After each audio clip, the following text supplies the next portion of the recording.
The faint smell of printing ink mixed with expensive cigar smoke in the air of Max, the editor Steiner's clandestine print shop in Berlin during the tumultuous 1920s. He wasn't publishing newspapers or novels, but counterfeit bonds, forged passports, and elaborate financial documents so perfect they could fool even the most seasoned bank clerks. When a sudden surge of seemingly legitimate, yet utterly untraceable, financial instruments began to flood European markets, disrupting economies and making fortunes vanish into thin air, many wondered how such impeccable forgeries could proliferate undetected. But what subtle artistry did Max employ to craft his flawless fakes? And what unexpected, almost microscopic, detail within his masterworks would ultimately betray the quiet genius of the editor? Max Steiner was a man of obsessive precision, a frustrated artist who found his true calling in the meticulous craft of deception.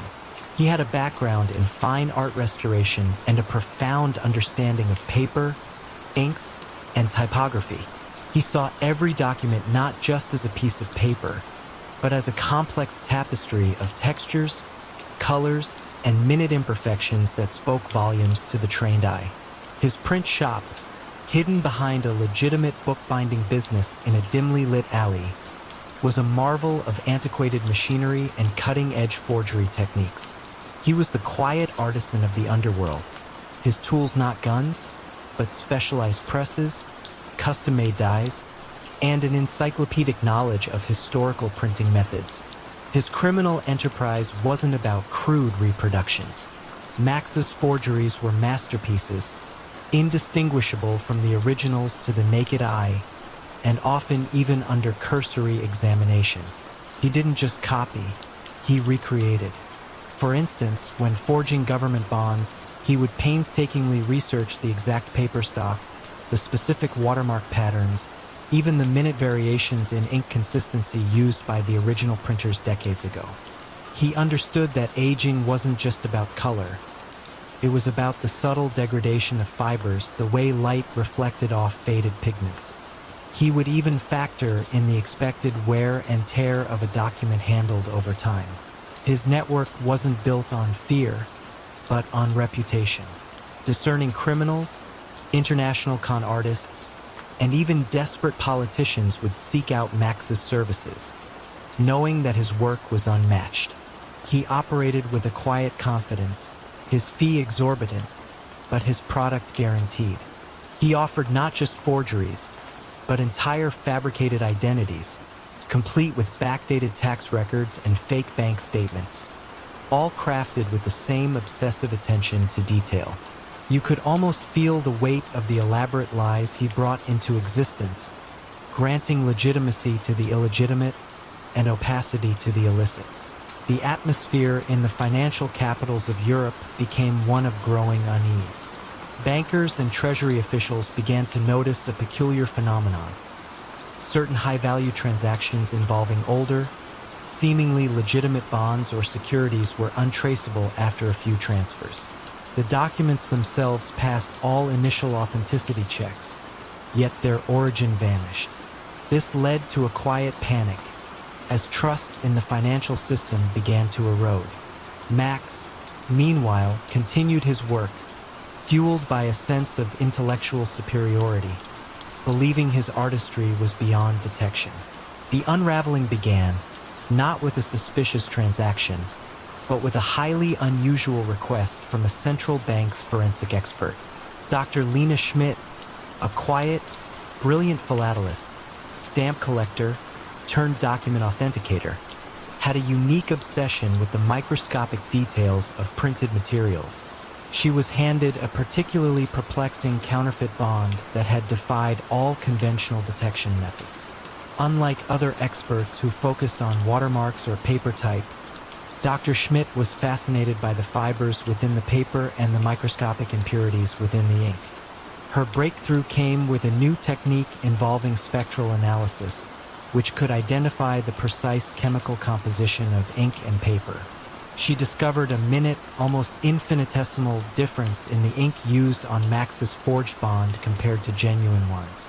It was a specific trace element and impurity that suggested a modern chemical process, something that wouldn't have been present in inks from the 1920s. This tiny deviation, invisible to the naked eye, was Max's artistic signature, a flaw in his otherwise perfect recreation of historical materials. He had painstakingly reproduced the look of old ink, but not its true molecular composition. Armed with this spectral fingerprint, Dr. Schmidt began to cross-reference it with other suspicious documents that had circulated throughout Europe. The same minute impurity appeared again and again, leading her to the conclusion that a single, highly skilled individual was behind the wave of forgeries. The search then shifted from finding a bad document to finding the source of this uniquely contaminated ink. Following distribution chains of obscure chemical suppliers and niche printing presses, the trail eventually led to a quiet bookbinding business in Berlin. The raid on Max, the editor Steiner's print shop, was not dramatic. The police found no stacks of illicit cash, only the pristine tools of his trade. Custom presses, vats of meticulously blended inks, and shelves filled with paper stocks aged to perfection. As they examined his work, the sheer artistry of his deception was undeniable. But it was the subtle, almost imperceptible chemical signature in his inks, a detail he had overlooked in his artistic pursuit of visual perfection, that ultimately proved his undoing. As Max was led away, he cast a final, almost wistful glance at his presses. He had been betrayed not by a human weakness, but by a microscopic flaw in his own masterpiece. And as the financial world slowly recovered its equilibrium, the question lingered: how many silent artists of deception, blinded by their own brilliance, leave behind the very clues that lead to their unmasking? The chill of the North Sea wind biting at the docks of Rotterdam in the 1990s often carried the metallic tang of illicit cargo, a scent intimately familiar to Anton the Ghost Volkov. He was a master of evasion, a logistical genius who could make entire shipping containers filled with contraband, from untaxed cigarettes to stolen electronics, vanish from official manifests and reappear thousands of miles away, undetected. When customs officials across Europe began to notice a frustrating pattern of flawlessly executed phantom shipments, leaving no paper trail and no physical evidence, they knew they were facing a new kind of adversary. But what ingenious system of phantom cargo did Anton employ to spirit his illicit goods across borders? And what almost imperceptible oversight in his digital sleight of hand would eventually materialize the ghost into a tangible reality? Anton Volkov was a creature of the shadows, a former maritime logistics expert with an intimate knowledge of global shipping routes, port operations, and, crucially, the bureaucratic loopholes designed to track cargo. He didn't engage in violence. His weapons were forged documents, manipulated databases, and a network of quiet, compliant port workers. His office, a minimalist space overlooking the bustling harbor, was dominated by complex digital maps, displaying shipping lanes and customs checkpoints as if they were lines on a chessboard, awaiting his next strategic move. His criminal strategy revolved around the concept of phantom cargo. He wouldn't physically smuggle goods in the traditional sense. Instead, he would create legitimate-looking manifests for non-existent, low-value cargo, say, a container of cheap plastic toys destined for a remote African port. These false manifests would then be inserted into the sprawling, often chaotic, digital systems of major shipping companies. Meanwhile, the actual container, filled with high-value contraband, would be loaded onto the same ship, but with a different, seemingly innocuous manifest, or sometimes no manifest at all. The real brilliance lay in the mid-journey swap. At a designated point, usually a busy transshipment hub like Singapore or Dubai, the container with the legitimate-looking phantom cargo would be quietly offloaded and replaced with the actual illicit cargo, which would then proceed to the original destination listed on the phantom manifest.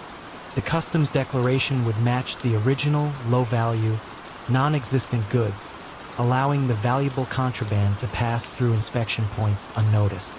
It was a digital shell game on a global scale, making the untraceable appear legitimate and the legitimate disappear. You could almost feel the phantom weight of unseen illicit goods moving across the oceans, leaving no ripples. Anton's reputation grew by word of mouth among the international criminal fraternity. He offered a no-trace, no-risk guarantee, and his success rate was legendary. He charged a premium, but for clients dealing in multi-million-dollar consignments, the cost was negligible compared to the surety of delivery. The atmosphere around global shipping lanes became one of increasing frustration for law enforcement. They knew vast amounts of illicit goods were moving, but they couldn't pinpoint how or where.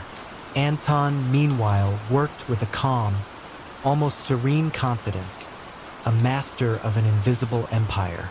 The unraveling began, not with a tip-off or a customs raid, but with a seemingly trivial bureaucratic error on the part of one of Anton's lowest-level port contacts. A new, automated inventory system was implemented at a small port in North Africa, a hub Anton sometimes used for his mid-journey swaps. This system, unlike older, more forgiving ones, automatically flagged any container that was offloaded without a matching onward manifest within a very narrow time window. One of Anton's phantom cargo containers, containing the actual illicit goods, was offloaded and, due to a slight delay by a tired dock worker, didn't immediately get its new, deceptive manifest updated in the system. It briefly existed, for a mere 15 minutes, as a high-value container with no official destination or origin. This tiny, transient anomaly in the vast sea of legitimate shipping data was flagged by a young, ambitious customs analyst named Eva Rostova. Eva wasn't looking for contraband. She was looking for inefficiencies in the new automated system. The flagged container interested her precisely because it shouldn't have happened. Why would a legitimate, high-value shipment be in limbo, even for a few minutes, in a port known for quick turnarounds? She began to track this specific container backward through its previous ports of call. Her investigation didn't focus on the contents of the container, but on its digital journey. She discovered that this orphaned container, while physically legitimate at its origin, had previously been associated with a low-value phantom manifest, and its digital trail had been curiously scrubbed or rerouted at a major transshipment hub. This pattern, once identified for one container, allowed her to develop an algorithm to search for similar digital ghosts across millions of shipping records. She began to see the invisible threads connecting seemingly unrelated phantom shipments to high-value, mysteriously disappearing cargoes. The climax was not a chase scene, but a digital entrapment.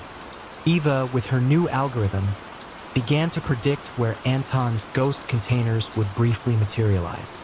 The authorities didn't need to board a ship. They simply needed to be at the right port at the right moment. When the system indicated a container had gone dark for a fraction of an hour before reappearing with a new identity. The raid on Anton the Ghost Volkov occurred at a seemingly innocuous shipping office in Rotterdam, where he was calmly orchestrating his next phantom delivery. He was apprehended not with physical evidence, but with the irrefutable digital trail of his own meticulous, yet ultimately flawed system. As he was led away, the constant drone of the port machinery seemed to mock his once invisible empire. And as the global shipping industry tightened its digital security, many wondered, how many other elusive ghosts are quietly navigating the unseen currents of our interconnected world, waiting for a single, tiny digital anomaly to reveal their presence? The news hit the city's financial district like a silent, precisely aimed torpedo. Elias Thorne, the revered titan of Silverbrook development, had inexplicably withdrawn from the highly anticipated waterfront revitalization project. A deal considered ironclad, poised to redefine the city's skyline, simply vanished from his portfolio overnight. How could a man who built an empire on unwavering certainty and the quiet manipulation of influence abruptly abandon his most public triumph? And what shadowy truths lay hidden beneath the polished veneer of his success? Elias Thorne was an enigma. He rarely spoke above a murmur. His eyes, perpetually framed by thin-rimmed glasses, seemed to absorb every detail. In the bustling boardrooms and hushed private clubs of the 1980s, where development deals were brokered with handshakes and whispered assurances, Thorne was a master of silent persuasion. He wasn't a builder in the traditional sense. He was an orchestrator, a puppeteer whose strings were invisible yet undeniably taut. His rise in Silverbrook was meteoric. Starting with modest land acquisitions, he quickly amassed a portfolio of prime properties, often outmaneuvering more established firms with an uncanny precision. Rivals often wondered how Thorne always seemed to know the exact weaknesses of his competitors, the private vulnerabilities of zoning board members, or the undisclosed financial woes of reluctant property owners. It was never about force. It was about information, meticulously gathered and strategically deployed. Thorne possessed an almost pathological devotion to detail. He employed a discreet network of private investigators, not to unearth criminal activities, but to uncover the quiet indiscretions, the hidden financial struggles, the familial secrets, and the minor ethical lapses of anyone who stood between him and a lucrative deal. These findings were meticulously compiled into what became known within Thorne's inner circle as the dossiers. Each dossier was a miniature biography of vulnerability, a silent weapon to be deployed with surgical precision.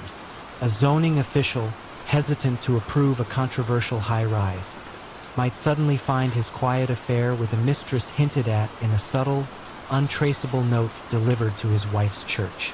A competitor unwilling to sell a crucial parcel of land might discover a forgotten tax irregularity from decades past suddenly resurface, threatening his entire corporate structure. The pressure was never overt, never violent, but always devastatingly effective. It was soft coercion, a gentle but relentless turning of the screws until resistance crumbled, not out of fear for physical harm, but out of terror for public ruin. The money laundering aspect was equally sophisticated. Thorne's properties, particularly his residential complexes, had unusually high occupancy rates, even in slow markets. Many units were purchased by anonymous shell corporations, often paying cash. These seemingly legitimate transactions spread across dozens of properties, effectively washed billions of dollars from illicit sources, particularly from European clients seeking a stable, secure haven for their questionable wealth. Silverbrook Development became a silent, opulent bank for secrets and ill-gotten gains, all overseen by the quiet man in the tailored suit. Amelia Chun, a tenacious investigative reporter for the Silverbrook Gazette, had been quietly piecing together anomalies in the city's real estate market for months. She wasn't looking for Thorne specifically, but rather for patterns of unusual transactions. She noticed that certain land deals, despite their apparent complexity, seemed to resolve themselves with an almost unnatural swiftness, always favoring Silverbrook Development. She also tracked an unusual number of private, cash-only sales of high-end apartments within Thorne's properties, all linked to obscure, newly formed limited liability companies. It was a faint whisper of something amiss in the grand symphony of the city's economic growth. The catalyst for Thorne's downfall wasn't a grand exposé, but a quiet act of defiance from an unexpected corner. A well-known city councilman, Robert Maxwell, had been under Thorne's subtle sway for years, silently approving controversial rezoning requests. Maxwell, a man of quiet dignity, was being blackmailed over a minor, long-buried indiscretion from his youth, something innocuous enough to be easily dismissed by anyone who truly knew him, but devastating to his public image. His wife, suffering from a debilitating illness, overheard a hushed, despairing phone call where Maxwell spoke of the files and his obligation to Thorne. Her reaction wasn't anger, but a profound sadness, a quiet weariness with the years of silent servitude. In a quiet, almost resigned moment, Maxwell decided he could no longer bear the weight of the secret. He didn't go to the police fearing the public scandal. Instead, he anonymously mailed a cryptic package to Amelia Chin. It contained not the damning dossier itself, but a single, seemingly innocuous internal memo from Silverbrook Development, outlining a specific, previously unknown procedure for special client handling related to property acquisition. This memo, combined with a barely legible, handwritten note from Maxwell hinting at the system behind the system, was the thread Amelia needed. Amelia's investigation shifted. She didn't seek out the salacious details of the dossiers. She sought the mechanism of their use. She meticulously cross-referenced the memo's obscure references with public property records, zoning board minutes, and financial statements. She traced the flow of funds through the shell companies, linking them not to violence, but to the quiet, undeniable pressure applied to individuals whose public lives were impeccable but whose private vulnerabilities were exploited. The ultimate unraveling for Elias Thorne wasn't a police raid, but a series of quietly devastating articles by Amelia Chun in the Silverbrook Gazette. The financial elite of Silverbrook, who had silently benefited from or suffered under Thorne's system, began to distance themselves. The anonymous shell companies that had purchased his properties suddenly went dormant. Investors, fearing the scandal of association, began to pull out their funds. The waterfront project, once Thorne's crown jewel, became a symbol of his exposed methods. Elias Thorne was never formally charged with a violent crime. His downfall was far more insidious, a complete and utter loss of trust and reputation. His empire, built on secrets, crumbled not under the weight of an accusation, but under the quiet, relentless scrutiny of truth. He disappeared from public life, his name forever associated not with magnificent buildings, but with the quiet, chilling power of the information he once wielded. The question of his abrupt withdrawal from the waterfront project was answered. The foundations of his power had quietly, irrevocably given way. They say the most dangerous men are often the quietest, the ones who observe more than they speak. For decades, Vincenzo the Whisper Rossi was the embodiment of this adage, a man whose counsel was sought by every capo, whose presence was a silent guarantor of stability within the sprawling Moretti family. But when a rival organization, seemingly impenetrable, suddenly crumbled, their weaknesses exploited with surgical precision, many began to wonder. Was Vincenzo truly the loyal shadow he appeared to be, or did his silent loyalty serve a deeper, more calculated agenda, one that might even sacrifice his own chieftain? Vincenzo had risen through the ranks not by pulling triggers or strong-arming debtors, but through the astute application of intellect. He was the strategist, the quiet problem solver, the one who could untangle a knot of rivalries or defuse a brewing turf war with a few carefully chosen words. His office, a modest affair above a bakery in Naples in the 1960s, was always immaculate, its air thick with the scent of fresh bread and simmering espresso, a stark contrast to the volatile world he navigated. He possessed an uncanny ability to read people, to anticipate their moves, and to identify the subtle fissures within any alliance. The old Don, Pietro Moretti, had trusted Vincenzo implicitly, seeing in him a reflection of his own steady hand, a guarantor of the family's future. But the future, as always, arrived with changes. When Don Pietro passed, his son, Marcello Moretti, inherited the mantle. Marcello was a man of flash and temper, impatient with the old ways, eager to expand the family's influence through aggressive, often reckless, means.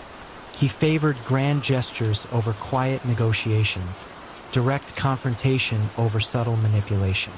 You could almost feel the tension in the air during family meetings as Marcello, full of bluster, would disregard Vincenzo's calm warnings against overreach. Vincenzo, ever the picture of unwavering loyalty, would simply nod, a slight downturn to his lips, and then meticulously implement the Don's ill-advised directives, ensuring every detail was accounted for, every risk understood, even if unheeded. It was this meticulousness that became Marcello's unwitting undoing. Vincenzo would meticulously carry out Marcello's impulsive orders, but he would also, with almost imperceptible deliberation, fail to mitigate the inevitable consequences of those orders. When Marcello decided to muscle in on a lucrative port operation traditionally controlled by the powerful Bellini family, Vincenzo prepared the groundwork perfectly, securing the necessary local contacts and legal fronts. Yet, a crucial piece of intelligence, a minor, almost insignificant detail about the Bellini's true vulnerability, which only Vincenzo knew, was never explicitly brought to Marcello's urgent attention. It wasn't withheld. It simply wasn't highlighted, buried deep within a stack of less relevant reports. The Bellini conflict escalated, costing the Moretti family significant resources and attracting unwanted police scrutiny. Marcello, frustrated, blamed his lieutenants, unaware that the seeds of his struggles had been quietly nurtured by the very man he trusted most. The atmosphere in the family shifted. Whispers of Marcello's incompetence grew louder. Vincenzo remained stoic, a pillar of support, offering counsel as the family faltered, gently guiding Marcello towards increasingly desperate and ultimately fatal decisions. He'd suggest audacious schemes, knowing they were long shots, but framing them as the only way out. The unraveling came swiftly. A botched drug shipment, a direct result of Marcello's insistence on cutting corners against Vincenzo's implied, but not forceful advice, led to mass arrests. Federal authorities, who had been building a case for years, saw their opening. Marcello was caught in the dragnet, exposed and isolated, his network crippled. Vincenzo, miraculously, remained untouched, having subtly distanced himself from the direct orchestration of the most compromising operations. He became the interim leader, the steady hand guiding the shattered remnants of the Moretti family back from the brink. His reputation for unflappable calm only enhanced. It was years later, in the quiet, reflective aftermath of Marcello's incarceration and the Moretti family's subsequent decline into a shadow of its former self, that a retired detective, poring over old case files, noticed a chilling pattern. Every one of Marcello's major strategic blunders had been preceded by a seemingly innocuous, almost clerical oversight, or a piece of crucial, timely information that had, by sheer coincidence, arrived just a little too late, or was presented in a way that ensured it would be overlooked by the impetuous Don. It wasn't malice or overt sabotage, but a chillingly precise, almost artistic form of strategic inaction.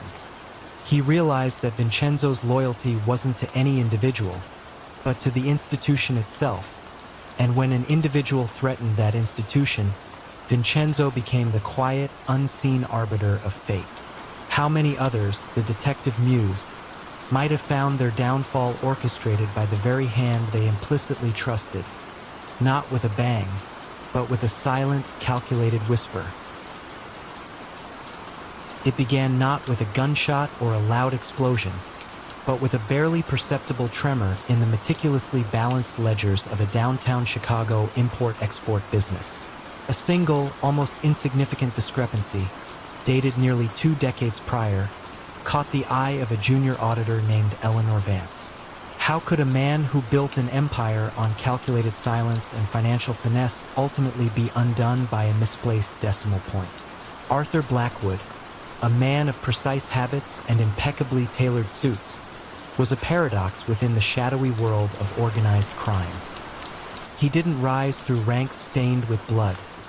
He ascended on columns of figures and the quiet manipulation of trust. Arthur viewed the traditional strongmen, with their overt displays of power and crude enforcements as inefficient. His vision was a criminal enterprise disguised as a sprawling corporate entity, its true nature hidden in plain sight, humming softly beneath the surface of everyday commerce. He started small in the late 1950s, using his considerable accounting acumen to optimize the books of struggling Chicago businesses. Initially, his services were legitimate, helping enterprises navigate complex tax codes and find efficiencies. But soon, a new, more subtle service emerged, business consulting, that subtly introduced protection. This wasn't protection from rival gangs. It was protection from the unforeseen financial misfortunes that seemed to mysteriously plague those who declined Arthur's generous offers. The protection evolved into quiet partnerships, then outright ownership, achieved not through intimidation by brute force, but through veiled threats and irresistible financial leverage.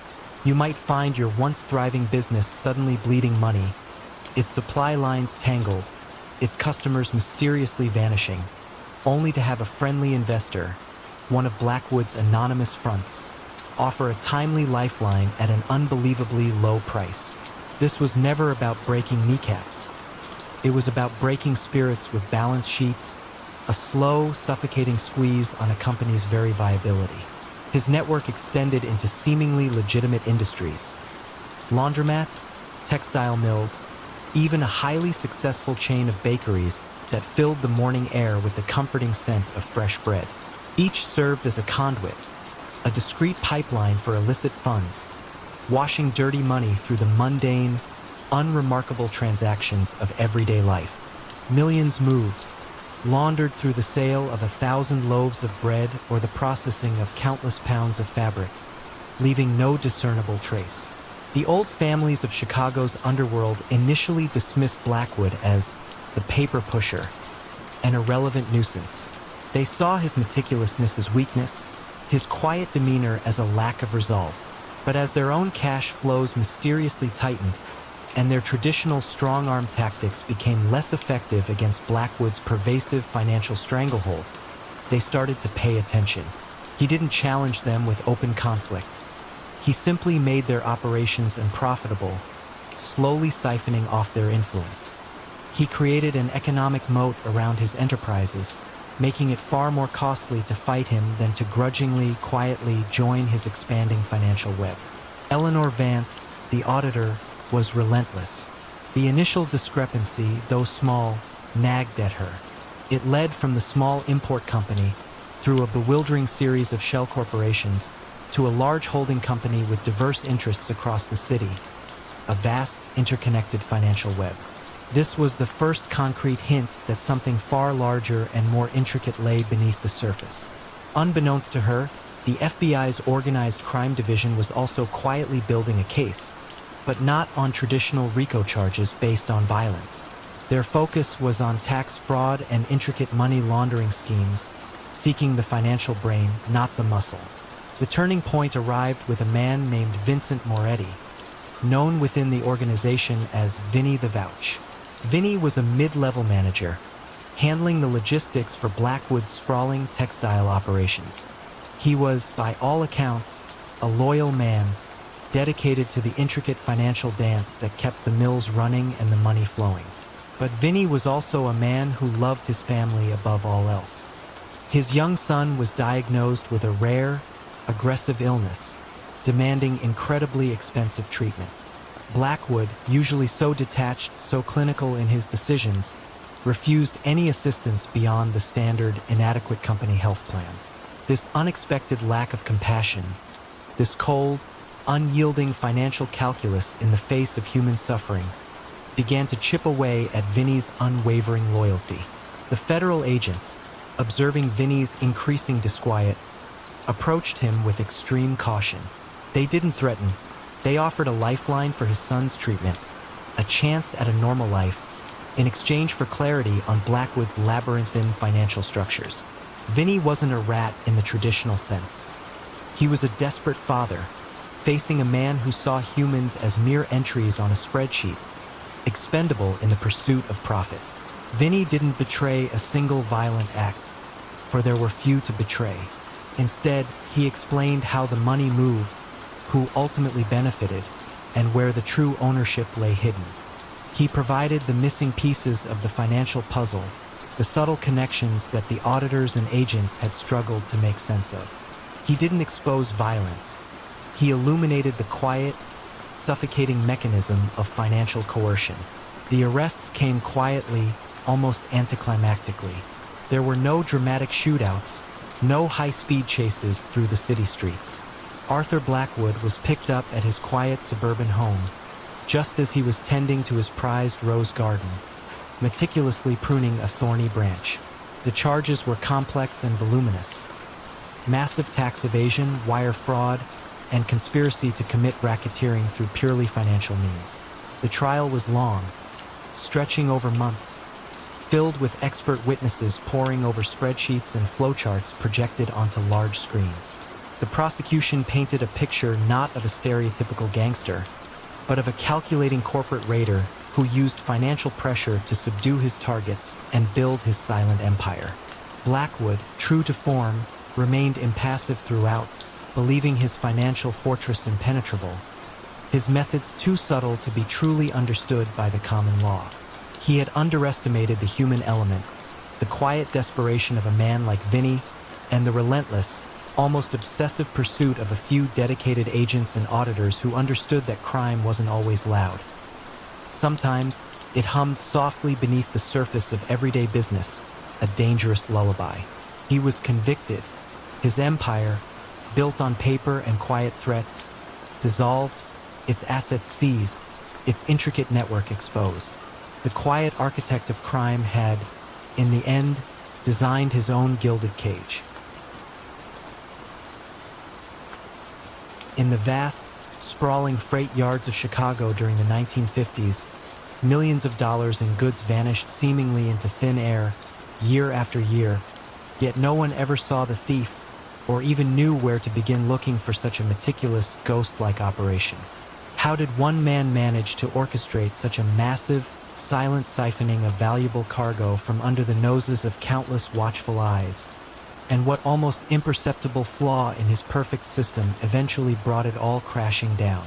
Harold Harry Finch was, to outward appearances, a diligent, unassuming freight supervisor for a major railway company in Chicago. His life was a monotonous rhythm of schedules, manifests, and the low rumble of locomotives. He had worked his way up from a humble yard hand, earning a reputation for his meticulous attention to detail and his seemingly unwavering dedication to efficiency.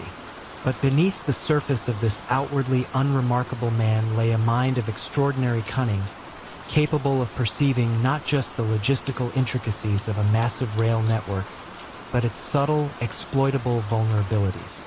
Harry understood that true illicit profit wasn't in grand, violent heists, but in the quiet, systematic erosion of the system from within. His phantom operation was a masterclass in this philosophy. A steady, almost imperceptible siphoning of high-value goods.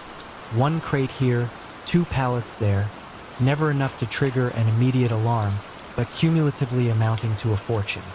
His method was built on an intimate understanding of the freight yard's operational blind spots. He knew which sidings were least monitored, which shifts had the most lax security, and where the paper trail was most likely to become tangled in the sheer volume of daily transactions. He identified high-value, easily resellable goods, electronics, luxury fabrics, certain specialized tools, and then, through a series of subtle manipulations, would arrange for their misrouting. A car would be shunted to the wrong track, a manifest would be subtly altered, a seal would be broken and replaced with an identical counterfeit one. The stolen goods would then be offloaded onto an unmarked truck during the dead of night, driven by men who never met Harry, only followed his precisely delivered, anonymous instructions. His network was composed of shadows, each component isolated, each transaction untraceable back to him directly. His genius lay in his ability to make the theft appear as an internal accounting error, a clerical mistake in a vast, complex system. For years, The railroad company's internal auditors scratched their heads. They knew goods were going missing, but the scale of the operation was impossible to pinpoint, and the culprits were elusive. Investigations focused on obvious suspects, disgruntled employees, known fence operations, but Harry, the quiet, reliable supervisor, was always above suspicion. He even actively participated in internal loss prevention meetings, offering suggestions for improved security, subtly diverting attention away from his own meticulously crafted schemes. You might have seen him during a late-night shift, walking briskly through the yard, clipboard in hand, his face illuminated by the stark, industrial lights, entirely indistinguishable from any other diligent employee. He lived a modest life, eschewing any flashy displays of wealth, further cementing his image as an honest, hard-working man. The quiet accumulation of wealth was his private victory, a silent testament to his unseen power. The first thread of unraveling came not from a human error, but from a persistent, almost imperceptible pattern in the data that transcended the human element. A young, ambitious data analyst named Evelyn Reed, newly hired to modernize the railroad's antiquated inventory system, began to notice a statistical anomaly. It wasn't just that goods were missing. It was that specific types of goods were consistently missing from specific types of freight cars, always arriving from specific origin points within specific time windows. The pattern was too precise to be random error, too consistent to be mere coincidence. It suggested not broad pilfering, but targeted selection. Evelyn, with her knack for abstract patterns, began to suspect a system, not just a series of isolated thefts. Her investigation was a quiet, almost academic pursuit. She built algorithms, cross-referenced thousands of manifests, and mapped the journeys of hundreds of thousands of freight cars. She noticed that the missing goods invariably passed through a specific sequence of holdover points, places where a car might be temporarily idled or rerouted. This was Harry's signature. Using the system's natural bottlenecks and moments of reduced oversight as his window of opportunity, Evelyn didn't have names. She had data points, probabilities, and an increasingly compelling statistical model that pointed to a central, intelligent orchestrator. Her model started generating risk scores for certain freight car movements, and invariably, the highest scores coincided with the actual missing cargo. The critical moment came when Evelyn's analysis pinpointed a series of identical, missing electronic components. The official records showed them diverted for maintenance, but Evelyn, with a hunch, looked at the next recorded movement of those same freight cars. The cars themselves, once empty of the components, always seemed to be shunted to a particular, obscure siding before rejoining the main line. This sidling was rarely used, typically for repairs or long-term storage, and, crucially, had minimal camera surveillance. When a small, discreet surveillance team was finally dispatched to that siding during a late-night shift, they didn't find thieves. They found Harry Finch, the diligent supervisor, supervising an unscheduled repair on a freight car, while an unmarked truck idled nearby. The end for Harry Finch was not a dramatic chase through the yards, but a quiet, almost polite confrontation in his office. Federal agents, guided by Evelyn's meticulous data, presented him not with accusations of theft, but with an irrefutable, data-driven timeline of every misrouted, damaged, or lost shipment that had passed through his direct oversight for the past decade. They showed him the statistical probabilities, the patterns he had so carefully crafted, laid bare by the cold logic of algorithms. Harry, confronted with his own silent masterpiece of deception, saw his carefully constructed phantom empire dissolve. The system he had so intimately understood and so expertly manipulated had ultimately betrayed him, not by failing, but by revealing its patterns to an observer who saw the world in numbers. The rhythm of the freight yard continued, but the phantom finally had a name.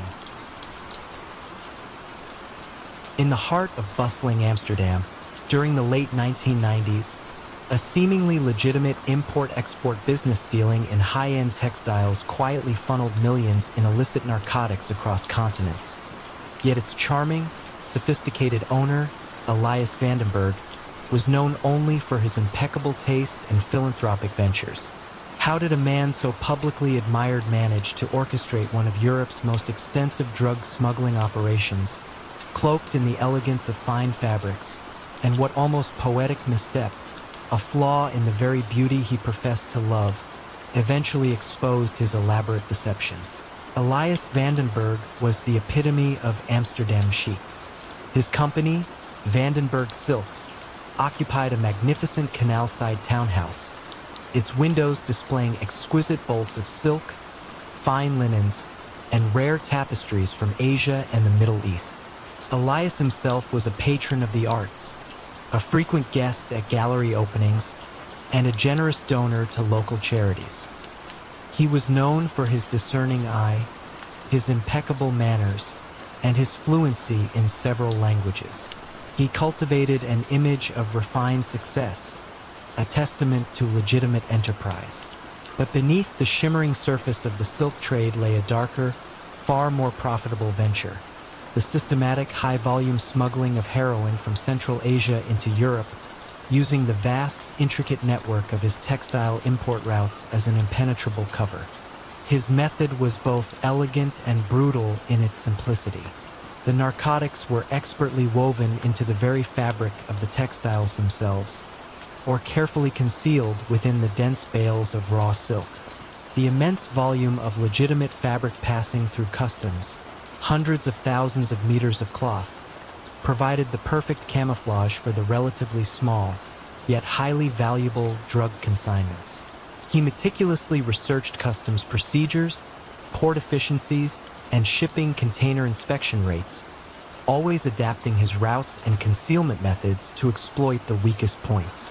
His contacts in Central Asia were not hardened criminals, but seemingly legitimate suppliers of raw materials, individuals who understood the language of special requests and expedited handling. The money was laundered through the textile business itself, appearing as inflated profits from the sale of luxurious fabrics, or through a network of shell companies in offshore jurisdictions designed to blend seamlessly into the global flow of legitimate trade. Elias oversaw every detail with the precision of a master weaver. He personally inspected certain special shipments, ensuring the concealment was flawless. He maintained impeccable relationships with customs officials, often through legitimate means like providing insightful market data or hosting exclusive cultural events, subtly building a web of goodwill that deterred closer scrutiny. He lived a life of quiet luxury, his canal house filled with rare books and antique furniture, never overtly flaunting the true source of his wealth. You might have seen him in a high-end restaurant, discussing a new art exhibition, entirely unaware that the man across the room was orchestrating a silent epidemic, concealed within threads of silk. For years, the operation flourished, a phantom limb of the European drug trade. Law enforcement agencies were aware of a growing influx of high-quality heroin, but the usual suspects and traditional routes seemed insufficient to explain the volume. The idea that a respected, high-end textile importer could be the source seemed almost ludicrous. Investigations often focused on container ships and known drug syndicates, while Elias's shipments, neatly documented as luxury textiles, passed through unmolested. The first subtle tremor in Elias's meticulously woven empire came from an unexpected quarter: a new generation of forensic textile analysts. Dr. Anja Peterson, a Dutch chemist specializing in fabric composition and dye analysis, was working on a project for a major fashion house, trying to authenticate the origins of antique fabrics. She noticed a peculiar, almost imperceptible inconsistency in the weave of certain vintage silk shipments originating from a specific region in Central Asia, all imported through Vandenberg Silks. The inconsistency wasn't a flaw. It was a signature, a microscopic deviation in thread count and tension that, while not affecting the fabric's appearance, suggested a secondary, non-standard processing step. It was a deviation that, to her trained eye, simply didn't fit with the stated historical origins or typical manufacturing processes of legitimate silk production. Dr. Peterson, driven by scientific curiosity, ran more detailed analyses. She discovered minute traces of unfamiliar chemical residues embedded within the fibers of these otherwise pristine silks, compounds completely unrelated to legitimate textile production.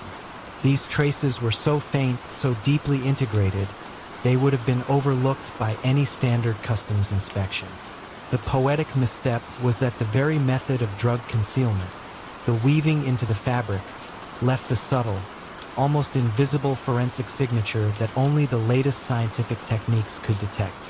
Her meticulous research, devoid of any prior suspicion, began to build a compelling case for an illicit process integrated into the manufacturing of these specific textiles. The quiet, scientific data led authorities directly to Elias Vandenberg. When a team of Dutch financial crime investigators, accompanied by Dr. Peterson, arrived at Vandenberg Silks, Elias was in his showroom, admiring a bolt of shimmering indigo silk. There was no dramatic raid, no flashing lights. They simply presented him with Dr. Peterson's detailed forensic report. Microscopic images of altered thread patterns, precise chemical analyses of illicit residues, and a compelling statistical breakdown of the suspicious shipments. The elegance of his operation had become its undoing. Elias, confronted with the irrefutable scientific proof embedded within the very beauty he used as his shield, saw his carefully constructed world unravel, not through betrayal or violence, but through the cold, unyielding precision of modern science. The silken threads, once his camouflage, became the undeniable evidence of his quiet reign as the shadow baron of the drug trade. Compassionate heart of Seattle, where the tech boom cast long shadows over the city's growing homeless population, Arthur the Benefactor Croft was a revered figure. His charity, Hope's Embrace, built an empire of goodwill, providing food, shelter, and job training with remarkable efficiency. Yet Arthur himself remained modestly wealthy, never ostentatiously so. How did a man whose life was dedicated to alleviating suffering quietly cultivate a vast network of personal influence and hidden profit from the very desperation he claimed to serve? And what almost statistical whisper, a flaw born from an obsession with perfect humanitarian efficiency, eventually unmasked his profound deception? Arthur Croft was the embodiment of modern philanthropy. His public appearances were characterized by earnest speeches, quiet humility, and compelling statistics about the lives Hope's Embrace had transformed. He had a gentle, unassuming demeanor, his eyes reflecting a deep empathy for the downtrodden. He launched innovative programs, secured massive corporate donations, and built a reputation for unprecedented efficiency, ensuring that nearly every dollar donated went directly to aid.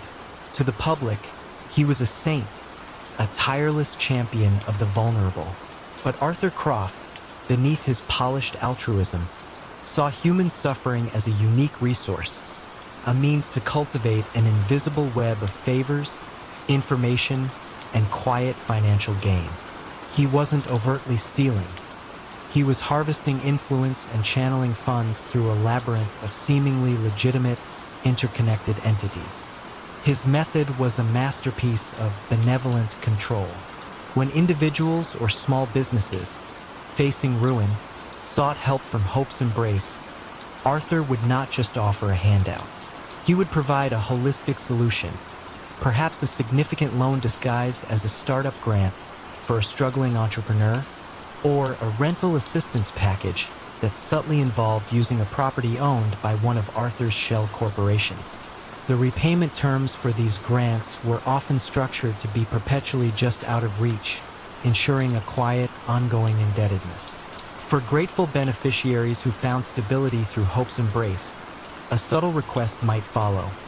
A volunteer position that involved discreetly collecting sensitive information, or a favor to quietly influence a local community board vote. or even to steer a city contract towards a specific, preferred vendor.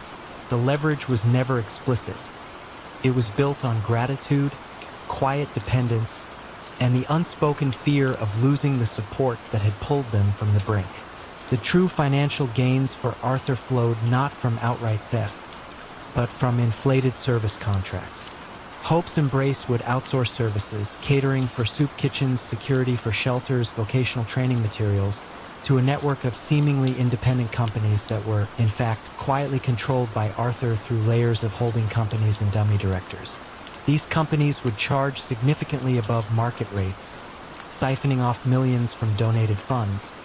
Yet the services themselves were always delivered, ensuring no obvious breach of trust. The money then returned to Arthur as management fees or investment returns, laundered through diverse portfolios. His personal life remained comfortably modest, his public persona meticulously maintained, further reinforcing the image of a selfless leader. 4 years, Arthur's system was impregnable. Who would audit a charity built on such universal goodwill? The sheer volume of transactions and the complexity of the nonprofit financial landscape, coupled with Arthur's unblemished reputation, shielded him from scrutiny. Any questions about costs were met with compelling, data-driven presentations on efficiency maximization and innovative resource allocation.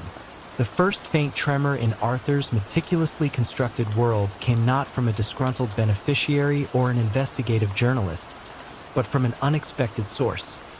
A young, idealistic data scientist named Dr. Clarasone, who had volunteered her time to help Hope's Embrace optimize their outreach programs. Clara was obsessed with the nuances of statistical reporting and the messy reality of human behavior. She began to notice a peculiar, almost unnatural smoothness in Hope's Embrace's internal financial reports and impact statistics. The numbers for overhead costs and percentage of funds directly to aid were consistently impeccably perfect, always hitting their targets with almost no variance month after month, year after year.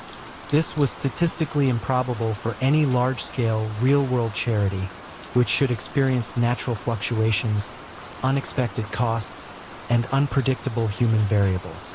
It was as if the data had been too well managed, too perfectly aligned with the public image. Clara's investigation was a quiet, academic pursuit of anomaly.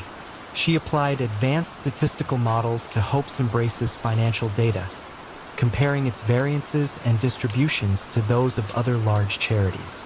Her algorithms flagged consistent minute rounding patterns in expenses, particularly in the categories related to external service providers, and an uncanny absence of the usual financial noise or outliers that characterize legitimate, complex operations.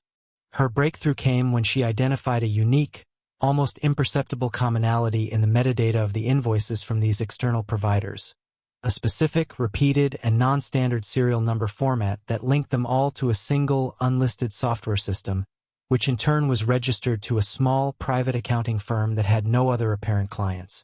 The statistical whisper was the digital fingerprint of Arthur's obsession with presenting a perfect, unassailable financial picture.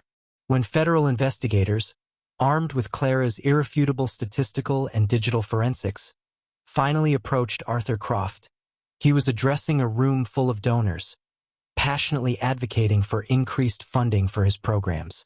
There was no dramatic confrontation, no public spectacle. Instead, 2 U.S. attorneys and Dr. Sohn herself quietly waited for him in his office. He greeted them with his customary calm, offering them coffee. They didn't shout accusations. They simply laid out the evidence. A series of intricate charts illustrating the statistically impossible consistency of his financial reports, the unique digital signature linking his various service providers, and the undeniable flow of funds to his hidden entities. Arthur looked at the data, his expression slowly shifting from composed confidence to a quiet, profound realization. His world, built on the illusion of perfect philanthropy and the silent leverage of human need, had finally been unraveled, not by a single act of overt fraud, but by the relentless pursuit of an unseen truth, exposed by the very perfection he had so meticulously cultivated.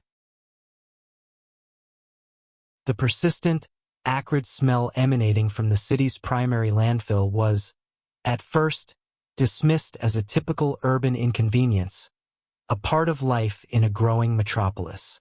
Yet, for some residents bordering the sprawling site, the odor grew sharper, more chemical, and far more unsettling than mere decomposing refuse. How could the man who meticulously managed the very garbage of the city, presenting himself as a pillar of civic cleanliness, be caught by the silent, noxious fumes of his own enterprise, and what insidious current of corruption did that foul aroma conceal? Patrick "Pat" Doyle was a study in contrasts. To the public, he was the affable, unassuming proprietor of Doyle Waste Management, a company that had grown from a single truck in the 1970s to the unchallenged behemoth of refuse collection and disposal across the region. He was a familiar face at Rotary Club meetings, known for his generous donations to local charities and his unwavering commitment to civic beautification. Yet, beneath this meticulously curated facade of community service, Pat Doyle was building an empire on the one thing no one wanted: trash.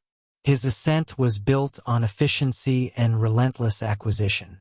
Pat meticulously bought out smaller, struggling independent haulers, not with aggression, but with generous offers and the promise of a quiet retirement. Those who resisted, however, often found their routes inexplicably disrupted, their trucks experiencing sudden, expensive breakdowns, or their operational permits subjected to unending scrutiny. This wasn't intimidation by force. It was a slow, deliberate strangulation of their business, a quiet economic pressure that always, inevitably, led them to sell to Doyle Waste Management. Soon, he held a virtual monopoly, controlling every aspect of the city's waste stream, from residential pickups to industrial disposal. Pat's criminal strategy was as mundane as it was brilliant. Waste management, with its constant flow of cash transactions and its vast, often unregulated, physical sites, proved to be an ideal canvas for illicit activity. His primary income streams were twofold: racketeering through coercive service agreements and sophisticated money laundering. Businesses, large and small, found themselves compelled to use Doyle's services, often at inflated rates, lest they face the logistical nightmare of uncollected refuse piling up, damaging their reputation and operations. Money laundering was executed with quiet finesse. Doyle Waste Management processed billions. Legitimate businesses would be charged for special handling fees or expedited disposal, services that often existed only on paper. Non-existent loads of refuse would be invoiced and paid for. Large sums of cash, often from illicit sources, local gambling rings, illicit liquor operations, even discrete transactions from shadowy international figures seeking to clean their funds, would be funneled through the company's accounts as cash payments for bulk disposal services. The sheer volume and complexity of the transactions, mixed with the legitimate, rendered the dirty money virtually untraceable. Who would question $1 million payment for waste disposal when 1,000 smaller, legitimate transactions occurred daily? The slow burn towards his unraveling began not in the sterile offices of law enforcement, but in the meticulously organized files of an unassuming environmental regulator named Dr. Lena Petrov.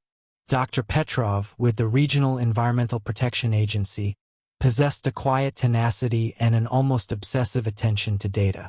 She wasn't looking for crime. She was looking for ecological integrity. Her concern wasn't the smell itself, but a series of peculiar spikes in specific chemical compounds detected in groundwater samples near the Doyle landfill. Compounds that didn't align with typical municipal waste decomposition. Her investigation began with quiet diligence. She requested old permits, analyzed historical dumping logs, and compared them against her current findings. The official reports from Doyle Waste Management were always perfectly filed, immaculately presented. Too perfect, perhaps. Dr. Petrov noted that while the reported volume of hazardous waste disposal was low, the chemical signatures in the ground suggested something far more substantial and unregulated was being buried. The turning point came with a low-level landfill supervisor, an aging man named Frank, whose deep loyalty to Pat Doyle had begun to curdle into resentment. Frank had been with Doyle since the early days, overseeing the dangerous, often illicit, special disposals that occurred under the cover of night. He had seen the illegal dumping of corrosive chemicals, industrial sludge, and medical waste, all masked within layers of innocuous municipal trash. His conscience, slowly eroded over decades, was finally broken when his own granddaughter, living in a community downwind from the landfill, developed a rare respiratory illness. Frank, haunted by the image of his granddaughter struggling to breathe, didn't provide grand confessions of financial crime. Instead, he meticulously detailed the locations and times of the illegal dumps, the types of waste, and the specific vehicles used. He spoke of the quiet code used to refer to these illicit disposals, special orders for Mr. Smith, or weekend deliveries for the back 40. These details, combined with Dr. Petrov's chemical analyses, provided irrefutable physical evidence. The Federal Environmental Protection Agency, now alerted, began a quiet, integrated investigation, combining Dr. Petrov's environmental data with financial forensics. They didn't find direct evidence of violence, but they found systematic, widespread environmental violations leading to massive potential cleanup costs and public health risks. They also found the inflated contracts, the phantom services, and the unusual cash influx into Doyle's accounts, now understanding that the environmental crimes were inextricably linked to the financial ones. The special handling fees were actually charges for illegal, unpermitted dumping. Pat Doyle's arrest was a quiet affair, occurring not at a grand gala, but at the landfill itself, where he was overseeing a new, legitimate recycling initiative. He offered no resistance, only a look of profound resignation as the agents, led by a calm Dr. Petrov, presented their evidence. The charges were comprehensive. Multiple counts of environmental crimes, including illegal dumping of hazardous waste, alongside racketeering, wire fraud, and extensive money laundering. His trial, though devoid of sensational violence, painted a chilling picture of an entrepreneur who had systematically poisoned the very community he claimed to serve, all in the pursuit of quiet, untraceable wealth. His empire, built on the city's refuse, dissolved under the weight of its own hidden toxicity. The question of that acrid smell was finally answered. It was the first, faint whisper of a dirty secret, slowly rising from the depths of the Waste King's tainted domain. The aroma of freshly baked bread usually brought comfort, but in the small Sicilian town of Corleone in the late 1950s, the scent emanating from Papa Rocco's bakery carried a heavier, more complex essence. The quiet, pervasive presence of organized crime. Rocco the Baker Moretti was not merely crafting loaves. He was crafting a legacy of fear and control, using the ancient, unwritten codes of the Mafia to establish an unbreakable grip on the local economy. When whispers of an economic drought began to spread through the town, businesses mysteriously failing, shops unable to secure vital supplies, many suspected more than just bad luck. But what subtle, yet suffocating, form of coercion did Rocco employ to maintain his absolute dominion, and what unexpected force, seemingly unrelated to the underworld, would eventually crumble his carefully kneaded empire? Rocco Moretti was a man of tradition, rooted deeply in the ancient ways of the island. He scorned the flashy displays of violence favored by newer generations of gangsters. His power was derived from omerta, from the unspoken law of silence, and from a deep understanding of the local community's needs and vulnerabilities. His bakery was not just a front. It was a central hub, a place where people came for their daily bread, and where Rocco, with a gentle smile and a knowing glance, dispensed both loaves and quiet decrees. He was the invisible hand, the unacknowledged authority that permeated every aspect of daily life. His criminal strategy was not about racketeering in the traditional sense, but about cultivating absolute economic dependency. Rocco didn't demand protection money directly. Instead, he would offer assistance. A struggling olive oil producer found his distribution network suddenly expanded, thanks to Rocco's connections. A small vineyard, facing financial ruin, received a generous, no-strings-attached loan from Rocco's benevolent fund. These acts of seemingly selfless aid created a profound sense of obligation. Once you accepted Rocco's help, you were subtly, irrevocably bound. Your loyalty became his, and your business a quiet extension of his influence. If a business owner dared to refuse his help, or worse, sought aid from an outside source, the consequences were swift and silent. Suddenly, their olive oil wouldn't reach the market. Their grapes wouldn't be harvested. Supplies wouldn't arrive. It wasn't sabotage. It was simply a series of unfortunate coincidences, a sudden, inexplicable disruption of supply chains. The message was clear, delivered without a single word. Rocco was the only conduit, the only source of economic life in Corleone. You could almost feel the chilling weight of this unspoken understanding, the invisible chains that bound every shop owner, every farmer, every family. The atmosphere in Corleone, while outwardly peaceful, was permeated by an undercurrent of fear and resignation. The town prospered, yes, but only on Rocco's terms. The money flowed, but a significant portion of it flowed back into Rocco's coffers through inflated prices on supplies he secured, or through favorable terms on loans that were never truly repaid. He controlled everything from the price of wheat to the hiring of local laborers. His power was absolute, yet so subtly wielded that many outsiders would dismiss it as simply the way things are done. The unraveling began not with a police investigation or a rival family, but with the arrival of the European Economic Community, EEC, in the late 1960s. Italy's integration into this broader economic bloc brought with it an influx of new agricultural subsidies, standardized trade regulations, and, crucially, open markets. For decades, Rocco had thrived on isolation, on controlling the limited avenues of commerce. But now, suddenly, farmers could access loans from banks in Rome, not just from Rocco's fund. Businesses could import goods from other EC countries, bypassing his secured supply chains. It was a slow, almost imperceptible erosion of his power. The EEC didn't send police to arrest Rocco. It sent economists, bureaucrats, and agricultural specialists. They offered new, legitimate alternatives, slowly chipping away at the foundation of dependency Rocco had so carefully built. A farmer, emboldened by direct subsidies, refused Rocco's help with his olive crop. Rocco tried his usual tactics. The supplies mysteriously vanished. The harvest was delayed. But this time, the farmer, through new EEC-sponsored cooperatives, found alternative buyers and suppliers outside Rocco's reach. The invisible chains began to snap. Other businesses followed suit, cautiously at first, then with increasing confidence.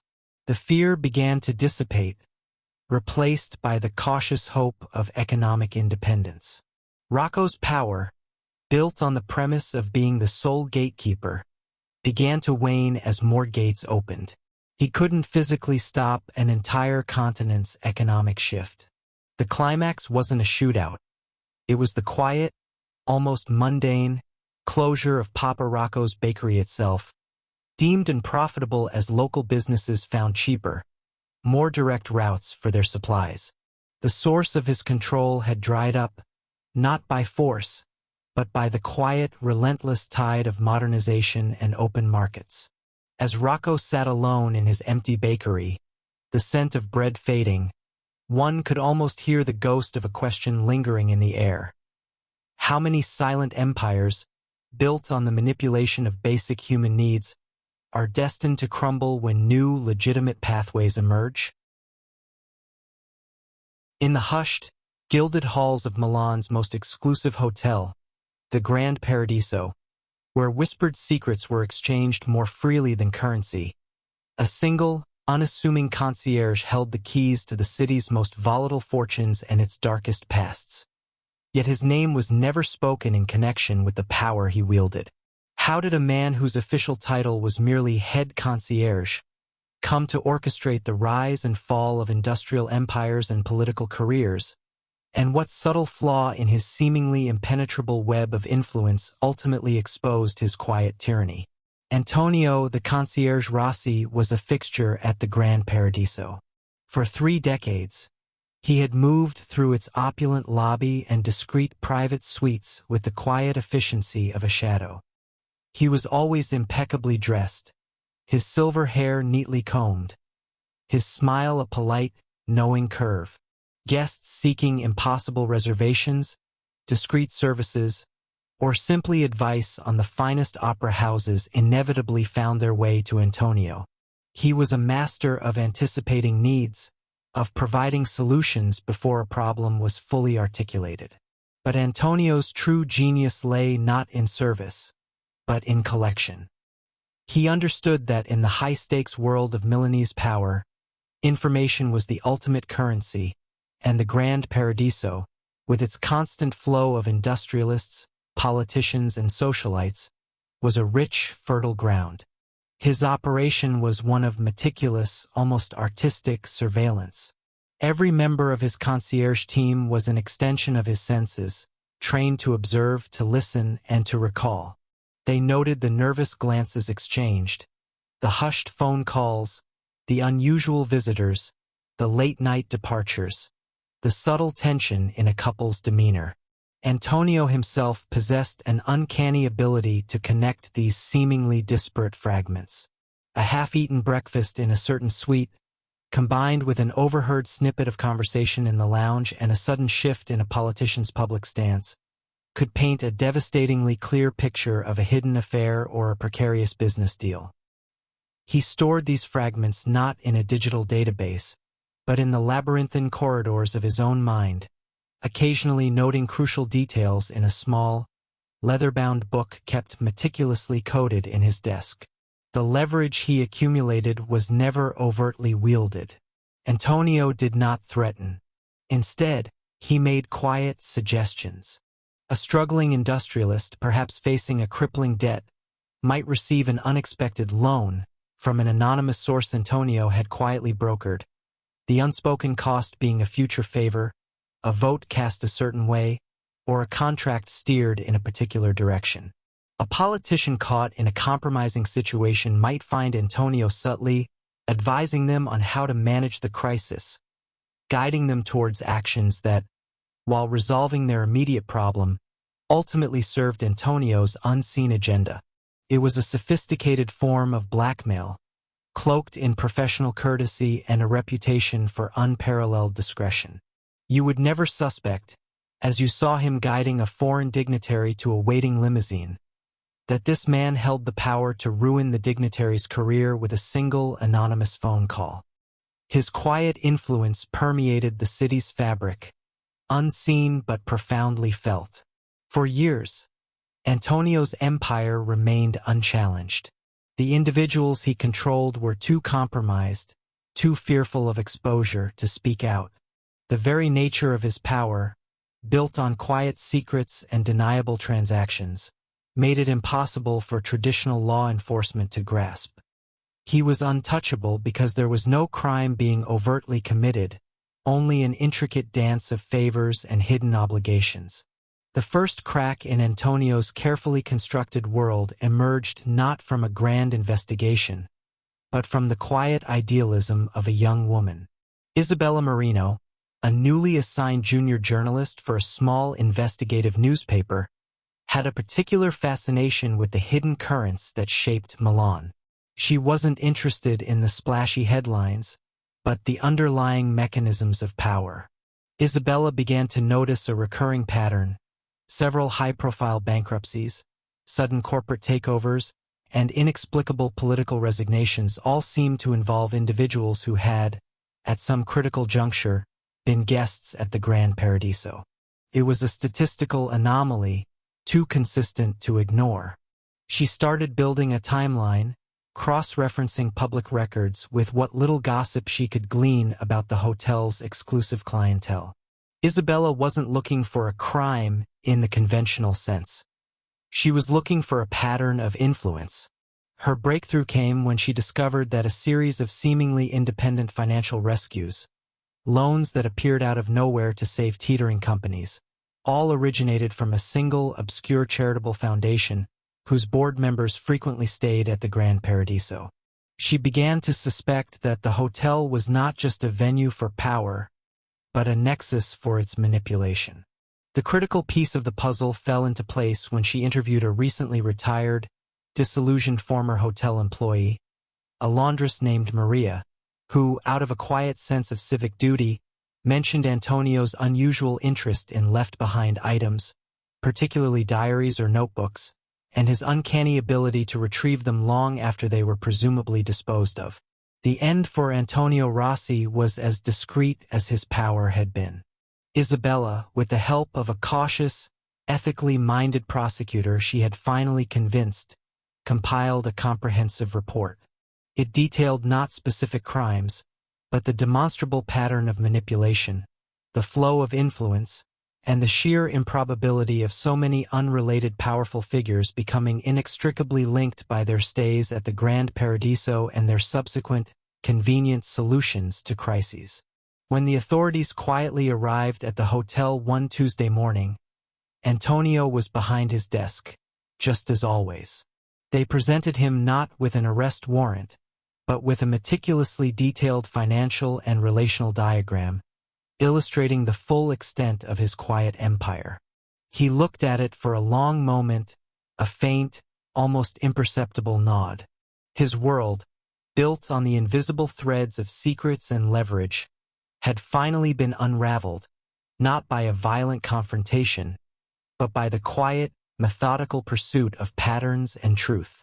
The Grand Paradiso continued its grand existence, but the silent power behind its gilded doors had finally been acknowledged, and quietly, irrevocably, dismantled.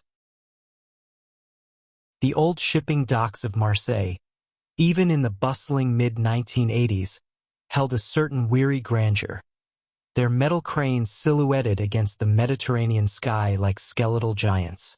It was here, amidst the clatter of cargo and the salty tang of the sea, that Henri Dubois, known ironically as the seamstress, stitched together his illicit empire. His craft wasn't in fabrics, however, but in people's deepest, most guarded secrets. When a series of powerful, seemingly untouchable figures across France suddenly found their lives unraveling, their reputations shredded by anonymous leaks, many whispered of a ghost in the shadows. But who was truly pulling the threads, meticulously weaving blackmail into an unbreakable web of control, and what hidden flaw in Henry's intricate design would ultimately cause his carefully constructed tapestry to unravel? Henri Dubois was an unassuming figure. He owned a small, legitimate import-export business on the docks, dealing in textiles and spices. His hands, though, were far more adept at handling delicate pieces of information than bales of cotton. He wasn't a man who relied on brute force or overt threats. Instead, Henri specialized in listening, observing, and meticulously cataloging the indiscretions of the powerful and influential. His network wasn't composed of armed enforcers but of discreet informants. Disgruntled secretaries, disillusioned mistresses, corrupt hotel staff, and even a few weary journalists. These individuals, often paid meager sums for seemingly trivial gossip, were unknowingly feeding the loom of Henry's intricate blackmail scheme. His rise began with quiet precision. A city councilman caught in a minor financial impropriety would suddenly find a well-dressed man, Henri himself, sitting opposite him in a quiet cafe, calmly presenting an undeniable dossier. The demand was never money directly, but rather a favor. A zoning permit approved, a rival's customs clearance delayed, a key piece of legislation quietly influenced. This method, far more insidious than simple extortion, built Henri a silent army of compromised individuals, each indebted and subtly controlled. The targets, fearing public humiliation and ruin, almost always complied. You could see the subtle shift in their demeanor around town, a new guardedness, a faint shadow of fear in their eyes. Henry's genius lay in his understanding of human weakness and the power of reputation. He knew that for many in positions of authority, the exposure of a secret, an affair, a hidden financial dealing, a past mistake, was far more devastating than any physical threat. He didn't need to brandish a weapon. The threat of a well-placed anonymous tip to a newspaper or a carefully timed delivery of sensitive documents to a prosecutor's office was enough. His empire was one of quiet leverage, of whispered commands, and of a chilling certainty that everyone had something to hide, and he would find it. The subtle shifts in Henry's operation were almost imperceptible, a slow tightening of the threads. As his influence grew, his targets became more prominent. High-ranking government officials, wealthy industrialists, even a prominent judge. The demands grew more significant, the favors more daring. The pattern was always the same. A meticulous investigation, the quiet gathering of irrefutable evidence, and then the calm, unyielding presentation of the dilemma. The more powerful the target, the more leverage Henri gained, creating a seemingly unbreakable chain of influence that stretched from the docks of Marseille to the corridors of power in Paris. The moment of unraveling, however, came not from a heroic police raid or a dramatic double-cross, but from a flicker of unexpected humanity. One of Henry's informants, a young, desperate woman named Sylvie who worked as a housekeeper for a prominent banker, provided a crucial piece of information about her employer's illicit offshore accounts. Henri used it, as he always did, to bend the banker to his will. But Sylvie, burdened by guilt and despair, and fearing for her own safety, made a desperate call to a local journalist. Not about the banker, but about the seamstress himself. She spoke vaguely of a man who knows too much, a man who weaves secrets. The journalist, intrigued by the cryptic tip, dismissed it as paranoia at first. But when a seemingly unrelated incident, a minor dockworker dispute, was unexpectedly smoothed over by a high-ranking official known for his rigid stance, the journalist's antennae went up. He began to connect seemingly disparate events, noticing a common thread: the unexpected compliance of powerful figures. He couldn't prove anything, but the pattern was undeniable. He didn't expose Henry's network directly. Instead, he wrote a series of highly speculative, thinly veiled articles about shadow figures manipulating power from behind the scenes. These articles, though lacking specific names, created an atmosphere of paranoia among Henry's compromised contacts. One by one, fearing exposure from both the journalist and Henri, they began to quietly, carefully offer their own, carefully leaked tidbits to the authorities, not about their own indiscretions, but about the shadowy figure who held them captive. A whispered name here, a vague location there, until slowly, painstakingly, the threads began to lead back to the quiet import-export business on the Marseille docks. The police, finally having enough fragmented pieces, raided Henry's office, not finding guns or drugs, but a meticulously organized archive of secrets, the very core of his power. As the officers sifted through the countless folders, each labeled with a prominent name and a cryptic code, one couldn't help but wonder: how many lives had been silently dictated, how many fates secretly manipulated by the chilling efficiency of the seamstress. In a city known for its whispered secrets, the opulent salon of Madame Celeste Dubois was a haven for the elite. Yet behind its velvet curtains, fortunes were quietly destroyed and political careers ended with a single, carefully placed word. What made her establishment so uniquely potent, and who ultimately dared to challenge the quiet dominion she held over the city's powerful? Madame Celeste Dubois presided over Le Papillon, a salon in the heart of Paris, not far from the Place Vendôme. It was, to the uninitiated, a place of exquisite discretion, a haven where the city's most influential men, ministers, industrialists, artists, and foreign diplomats could unwind, entertain, and indulge.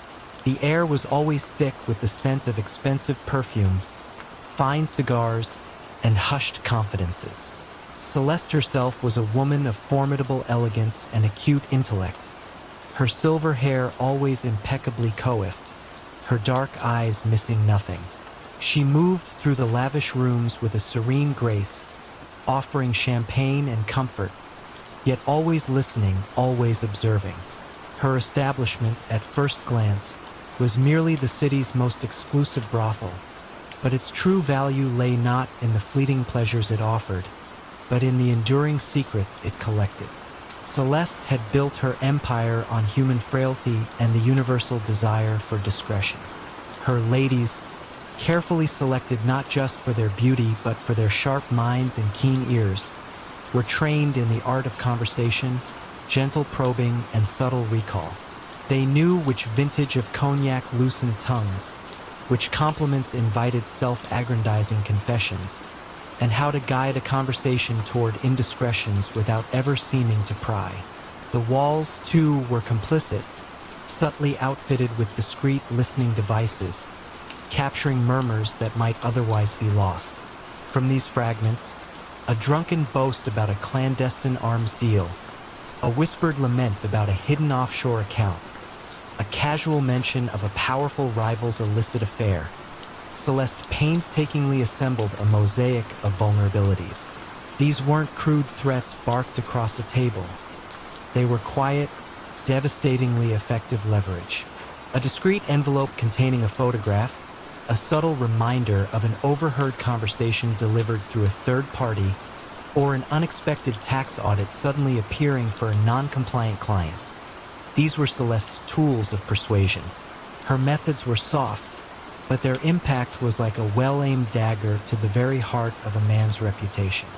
For years, Celeste enjoyed an almost untouchable status. Her network of compromised individuals was so extensive and so high-reaching that any official inquiry into her affairs quickly evaporated. Policemen who tried to investigate found their careers mysteriously stalled. Prosecutors who pressed too hard found their own past indiscretions suddenly brought to light. She even occasionally fed carefully curated, deniable intelligence to certain government agencies, ensuring their continued, mutually beneficial silence. You might have seen her dining at a Michelin-starred restaurant, perhaps at a corner table, quietly observing the political machinations playing out across the room, secure in the knowledge that she held many of the strings. The city knew of Le Papillon, of course, and whispered about its exclusivity, but few suspected the true nature of the power that emanated from within its velvet-lined walls. The first faint tremor came not from an external threat, but from within her own meticulously organized world. Elodie, a young woman Celeste had taken under her wing, was exceptionally bright and equally ambitious. Elodie had learned quickly, absorbing Celeste's lessons on human nature and the mechanics of influence. But unlike Celeste, Elodie harbored a quiet resentment for the control Celeste exercised, not just over the clients, but over the lives of the women who worked for her. Elodie began to keep her own ledger, a clandestine record of Celeste's most potent secrets, the real names behind the coded entries, the actual dates of the most damaging encounters, the specific demands made during the coercion phase. It was a dangerous game, born of a slow-burning desire for independence. Meanwhile, Inspector Louis Duval, a man of quiet integrity and unwavering patience, arrived at the prefecture's financial crimes unit. Duval was less interested in the moral failings of society's elite and more concerned with the unseen currents that manipulated the city's commerce and politics. His attention was drawn to a series of unusual financial transactions and unexpected political shifts. A sudden change in a zoning permit for a luxury development, an abrupt resignation of a prominent cultural minister, an industrialist's inexplicable withdrawal from a highly profitable venture. There was no obvious link, no smoking gun, only a recurring, unsettling pattern. The individuals involved had all, at some point, been frequent visitors to Le Papillon. Duval dismissed the coincidence at first, seeing it as mere gossip, but his methodical mind couldn't ignore the repeated synchronicity. He began to trace not the individual scandals, but the consequences of those scandals, mapping the flow of influence. Duval's breakthrough came, not with a dramatic raid, but with the quiet intersection of two seemingly unrelated investigations.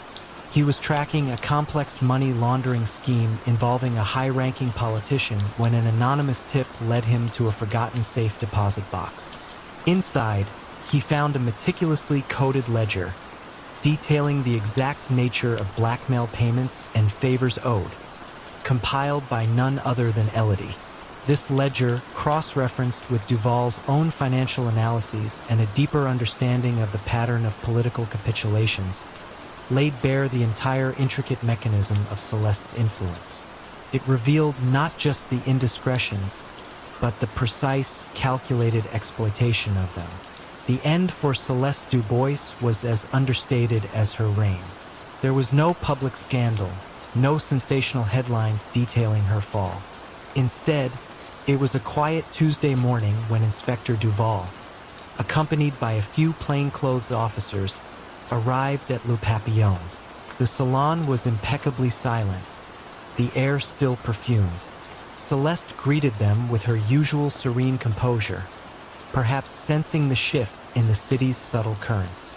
Duval simply presented her with a copy of Elodie's ledger and a series of meticulously compiled financial documents.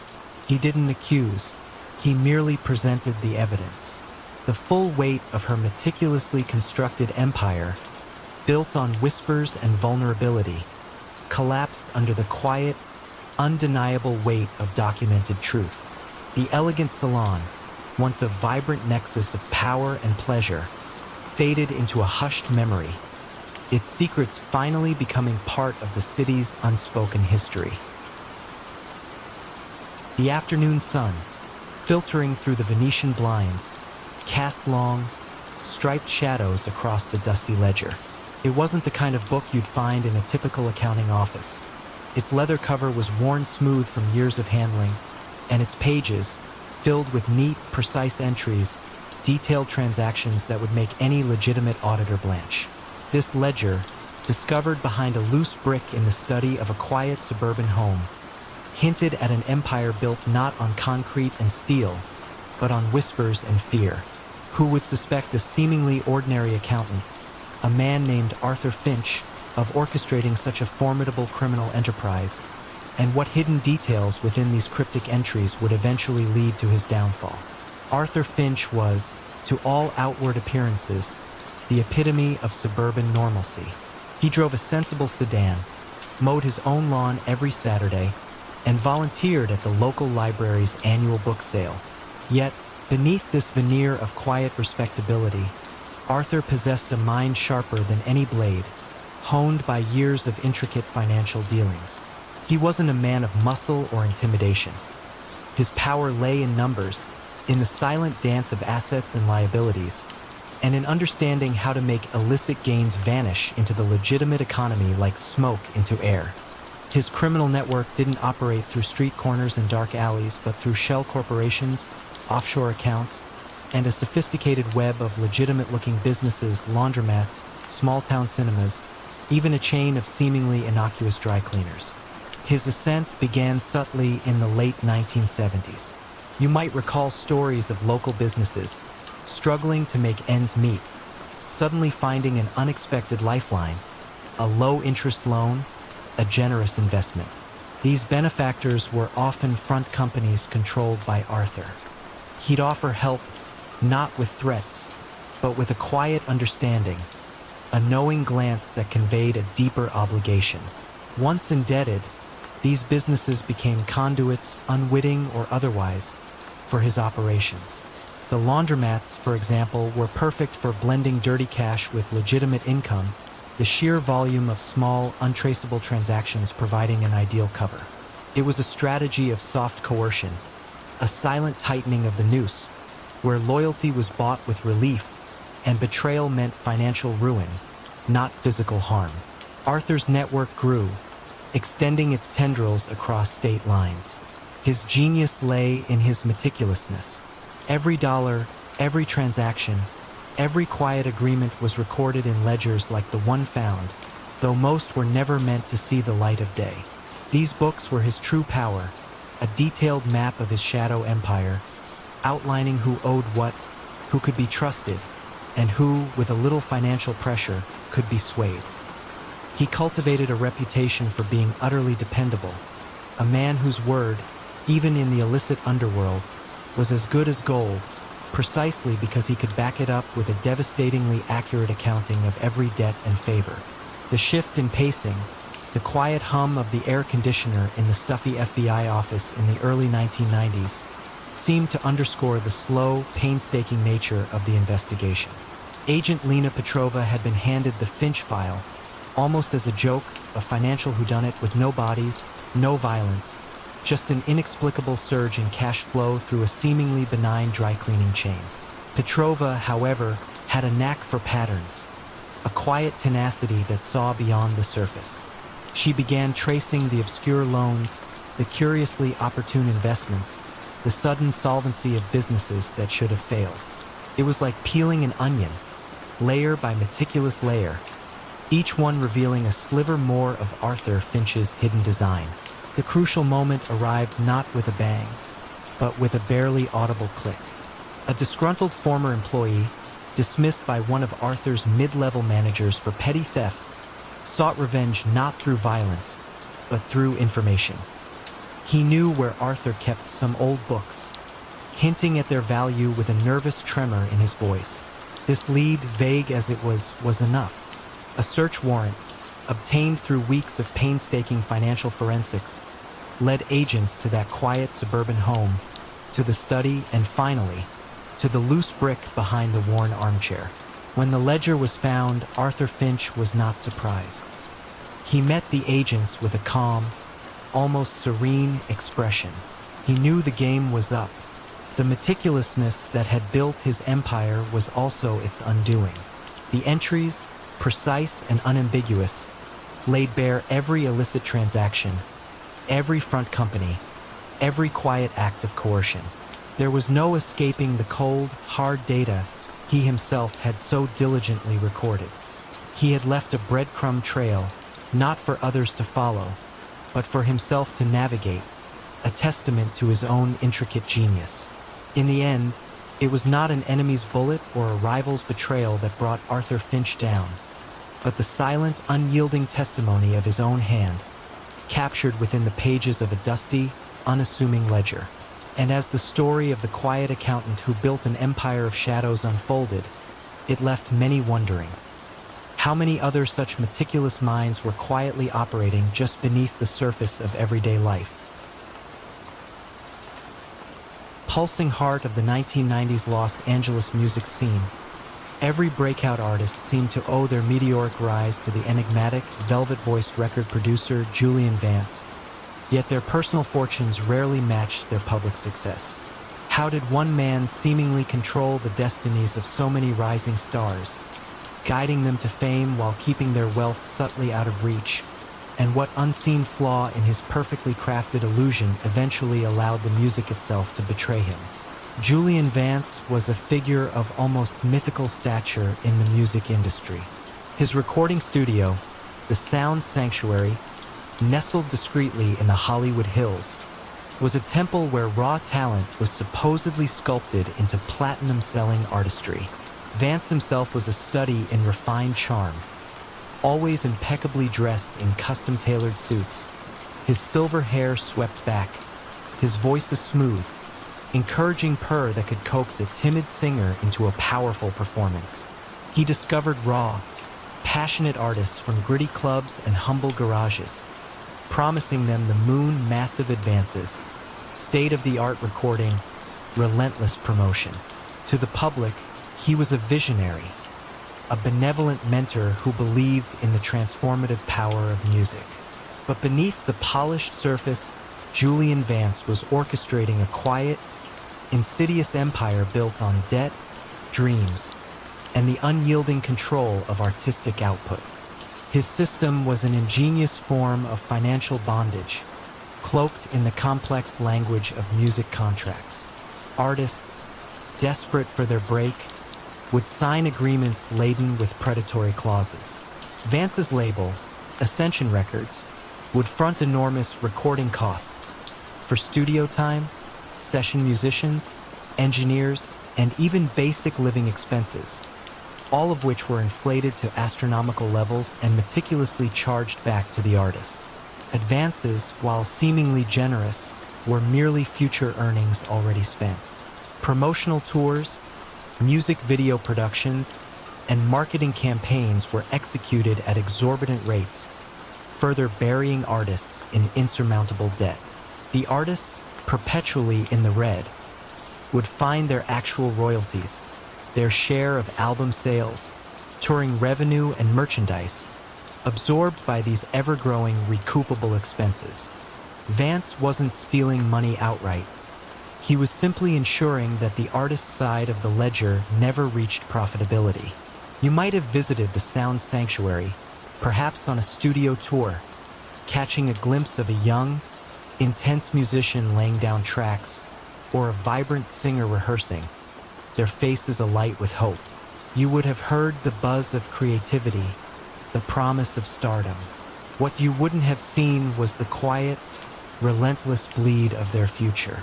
The real money flowed not to the artists, but to a series of shell companies controlled by Vance, disguised as production houses, marketing agencies, and tour management firms. These companies would charge Ascension Records exorbitant fees, funneling the actual profits away from the artist's recoupable earnings and into Vance's hidden accounts, often located in obscure Caribbean jurisdictions. The artists were kept perpetually indebted, their careers entirely dependent on Vance's continued investment. Any artist who tried to leave or question the finances found their album mysteriously shelved, their touring opportunities vanish, or their contracts tied up in endless, ruinous litigation. The coercion was subtle, professional, and devastatingly effective. For nearly a decade, Vance's empire flourished. Artists, eager for success, often believed their lack of personal wealth was simply the price of breaking into the notoriously difficult music industry. The complexity of the contracts, the layers of corporate entities, and the sheer volume of transactions made it nearly impossible for individual artists or even their small, underfunded lawyers to unravel the scheme. Industry watchdogs, focused on copyright infringement or direct fraud, overlooked the systemic financial exploitation masked by legitimate-looking expenses. The first quiet discord in Vance's perfectly composed symphony emerged from an unlikely collaboration. Christine Davies, a veteran investigative journalist for a niche music industry magazine, and Ben Carter, a young, idealistic entertainment lawyer with legal aid. Christine had spent years observing the curious pattern of artists who, despite achieving massive commercial success, remained strangely impoverished, always citing contractual obligations or recoupment issues. Ben, meanwhile, was overwhelmed with cases from frustrated artists whose careers were soaring, but whose bank accounts remained stubbornly empty. They started connecting the dots. Their breakthrough came not from a single disgruntled artist, but from a painstaking analysis of dozens of Ascension Records contracts. Ben noticed a striking uniformity in the language, an unusually high artist development fund clause, always consuming a disproportionate percentage of an artist's earnings, and a peculiar creative investment fee that appeared across all contracts, regardless of the artist's genre or actual production needs. Christine's deep dives into public records revealed that these funds and fees invariably flowed into two specific, obscure holding companies registered in the Cayman Islands, which had no discernible legitimate business other than receiving payments from Ascension. The flaw was not in a single miscalculation, but in the perfect, uniform extraction across every artist, a pattern too consistent to be legitimate, a hidden mathematical signature of his quiet tyranny. When the federal authorities, armed with Christine's meticulous investigative reporting and Ben's forensic accounting of the contracts, finally moved, it was with the quiet precision of a well-rehearsed chord change. There was no dramatic raid on the sound sanctuary. Instead, 2 U.S. attorneys and an FBI financial crimes agent arrived at Vance's elegant office. Vance, ever composed, offered them coffee. They didn't shout accusations. They simply laid out the evidence. A detailed, cross-reference chart showing the consistent drain of artist royalties into the Cayman Island holding companies, linked through the development fund and creative investment clauses. They showed him how his golden microphone had been a subtle instrument of control, designed to filter wealth away from the very talent he claimed to nurture. Vance looked at the documents, his smooth composure finally faltering. His empire, built on the silence of exploited dreams and the intricate language of contracts, dissolving under the quiet, undeniable weight of exposed patterns. The music continued to play in Los Angeles, but the unseen hand that had quietly profited from its creation was finally and irrevocably silenced. In the somber quiet of Boston's oldest funeral parlor, Thomas "Tommy" Blackwood offered solace to grieving families, meticulously arranging final goodbyes. Yet behind the draped velvet and solemn hymns, he was arranging far more than just funerals. How did a man whose life revolved around death become the undisputed arbiter of life and fortune for so many? And what unexpected thread, woven from grief itself, eventually unraveled his profound control? Thomas "Tommy" Blackwood moved with a quiet, practiced grace through the hushed halls of Blackwood and Son's funeral home. The scent of lilies and polished mahogany clung to him, a perpetual aura of solemn respectability. Tommy was an institution in the old Boston neighborhoods, a third-generation funeral director whose family had eased countless families through their darkest hours. He knew every family history, every hidden sorrow, every unspoken financial strain. His voice was always gentle, his advice empathetic, his demeanor unfailingly compassionate. To the public, he was a pillar of the community, a man who offered comfort and dignity in death. But Tommy understood that grief was a powerful lever, a moment of profound vulnerability where desperate people made desperate choices, and that was where his true enterprise began. His method was built on subtle exploitation of sorrow. A family, overwhelmed by unexpected loss and mounting funeral expenses, would be gently guided towards options they couldn't truly afford. Then Tommy, with a sympathetic sigh, would offer a personal loan, a generous advance to cover the costs. No questions asked, no immediate repayment demanded. The interest rates were never explicitly stated, the repayment terms vaguely deferred. These loans weren't just about money, they were about obligation. Once a family was indebted to Tommy, they became part of his silent empire. He didn't demand payment with threats of violence. He simply expected favors.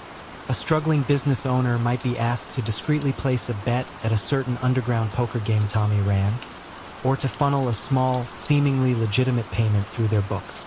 A city councilman, indebted for his father's lavish send-off, might find himself voting on a zoning variance that benefited a property Tommy quietly held an interest in. His empire grew not through intimidation, but through the insidious accumulation of silent debts and unspoken favors, each one a thread in a tightly woven web of control. Tommy's reach extended into every quiet corner of the community. He was the unacknowledged financier of a thriving underground gambling circuit, using the funeral home's back rooms for discreet payouts. He was the silent partner in numerous struggling small businesses, offering lifelines that turned them into fronts for money laundering. He even subtly influenced local elections, ensuring that key positions were filled by individuals who understood the unspoken rules. His power was invisible, rarely spoken of directly, but profoundly felt. You might have seen him in the local diner, calmly sipping coffee, nodding to passers-by, an embodiment of civic virtue, entirely unaware of the countless lives he quietly orchestrated, their futures tied to the silent ledger he kept in his mind, and occasionally in a small, well-hidden book. For decades, Tommy's system remained impenetrable. Who would suspect a funeral director, a man steeped in the solemn rituals of the departed? The victims were too ashamed of their vulnerability, too entangled in their debts, or too fearful of the implicit consequences to speak out. Law enforcement, focused on visible crime, overlooked the subtle, almost paternalistic control Tommy exerted. His books were immaculate, his taxes paid, his public persona beyond reproach. The first quiet fissure in Tommy's meticulously constructed world came not from a jilted gambler or a disgruntled client, but from a persistent, empathetic social worker named Anya Sharma. Anya worked with elderly residents in the community, often helping them navigate financial difficulties after the loss of a spouse. She began to notice a disturbing pattern. An unusually high number of her elderly clients, after burying a loved one through Blackwood and Sons, seemed to be perpetually struggling with debt, even when their known assets should have provided stability. They often spoke vaguely of arrangements with Mr. Blackwood, but never provided details, their eyes clouding with a mix of gratitude and quiet fear. Anya, with a background in financial fraud prevention, felt a subtle unease. It wasn't about theft. It was about coercion, a quiet economic strangulation of the most vulnerable. Anya's investigation was a slow, deliberate collection of whispers and public records. She correlated deaths handled by Blackwood and Sons with subsequent property transfers, sudden bankruptcies, or inexplicable financial obligations among the deceased's families. She discovered that many of these loans were not documented in any official capacity, existing only as verbal agreements, reinforced by the implicit threat of social ostracization or quiet ruin. Her breakthrough came when she identified a particular elderly widow who, after her husband's funeral, had unwittingly signed over the rights to a significant portion of her property to a shell company, ostensibly as collateral for an unpaid funeral balance that Tommy had claimed, but which she had no record of. The widow, too frail and intimidated to challenge it, had simply accepted her fate. When Anya presented her findings to a reluctant but ultimately convinced district attorney, the case was not about a violent crime, but about a systematic pattern of predatory financial exploitation, leveraging the most fragile moments of human existence. The evidence was circumstantial but compelling. A network of interconnected debts, unusual property transactions, and the silent, overwhelming fear expressed by dozens of families. The end for Tommy Blackwood was as quiet as his reign had been. There was no dramatic raid on the funeral home. Instead, 2 federal agents and a representative from the DA's office arrived during a lull between services. They found Tommy in his office reviewing a burial plot diagram. They didn't shout accusations. They simply laid out the intricate web of loans, the property transfers, the unrecorded debts, and the testimonials of grieving families, all connected by his subtle hand. The silent ledger, which had given him such absolute power, was now being read aloud, its true nature exposed. Tommy, confronted with the meticulous unraveling of his quiet empire, offered no resistance. His world, built on the solemnity of death and the vulnerability of the living, had finally been brought to light, not by a single act of defiance, but by the relentless pursuit of an unseen truth. In the elite culinary circles of Paris, where Michelin stars dictated destinies and chefs vied for the approval of discerning critics, Antoine the Palate Du Bois reigned supreme. His pronouncements could elevate a humble bistro to a gastronomic temple or condemn a grand restaurant to oblivion. Yet, This revered critic lived a life of quiet luxury, never ostentatious, his wealth seemingly a byproduct of pure, unblemished taste. How did a man whose life revolved around the pursuit of culinary perfection quietly orchestrate a vast empire of hidden profits and controlled reputations? And what subtle, almost imperceptible flaw in the very ingredients he championed eventually allowed the natural world itself to expose his grand deception? Antoine Dubois moved through the hallowed halls of France's finest restaurants with an air of profound authority. His slender fingers would delicately prod a fillet, his nose would inhale the nuanced aromas, and his eyes, sharp and discerning, would survey every plate with an almost surgical precision. His reviews, published in prestigious journals and guides, were gospel, capable of filling reservations books for months or emptying them overnight. To the public, he was the guardian of French gastronomy, a man of unimpeachable taste and integrity. But Antoine, beneath his veneer of scholarly connoisseurship, was a master manipulator of the culinary ecosystem, building a silent fortune on controlled access and manufactured scarcity. His method was an ingenious blend of critical influence and supply chain dominance.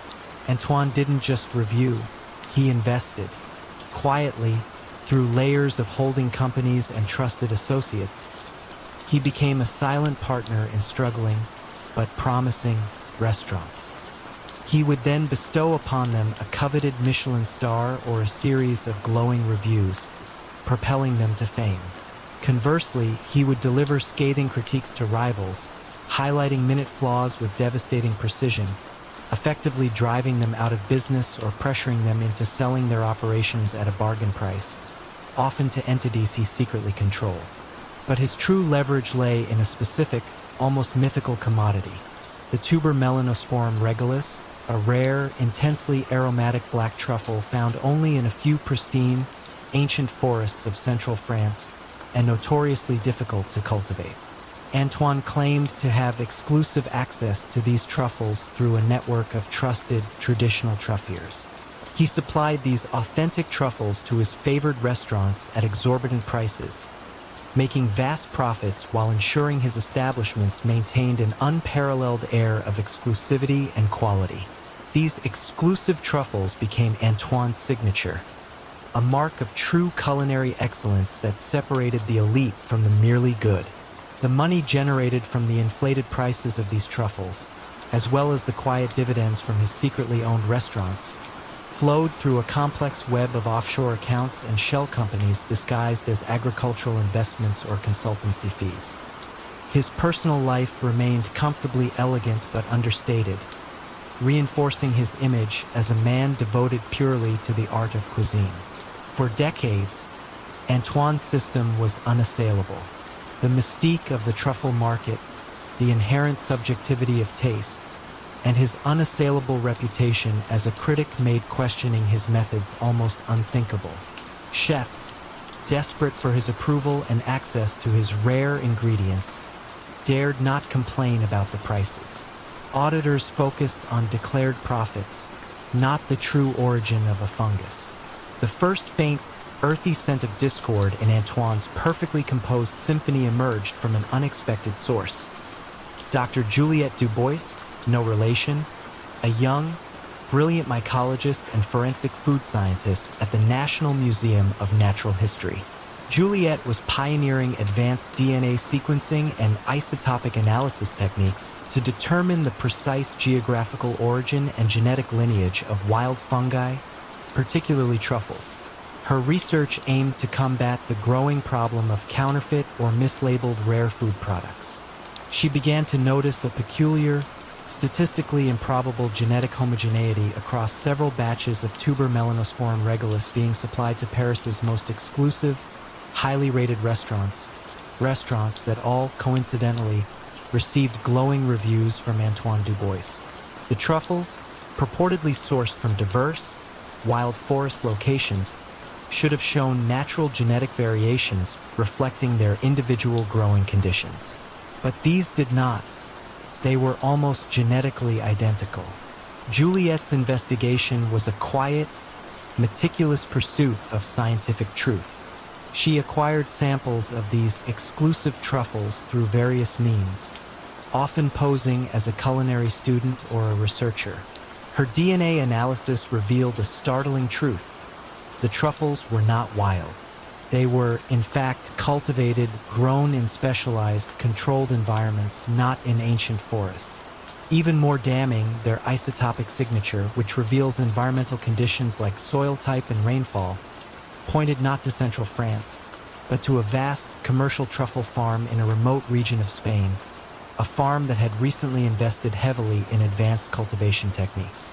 The poetic misstep was Antoine's overzealous desire for perfect consistency in his rare truffles, a consistency that only cultivation could achieve, thereby erasing the very natural variations that would have confirmed their wild, prestigious origin. When the French financial police, armed with Dr. Dubois's irrefutable scientific evidence, finally approached Antoine Dubois, he was in a Michelin-starred kitchen, overseeing a chef meticulously shaving paper-thin slices of his truffles onto a dish. There was no dramatic confrontation, no public spectacle. Instead, two quiet detectives and Dr. Dubois herself arrived.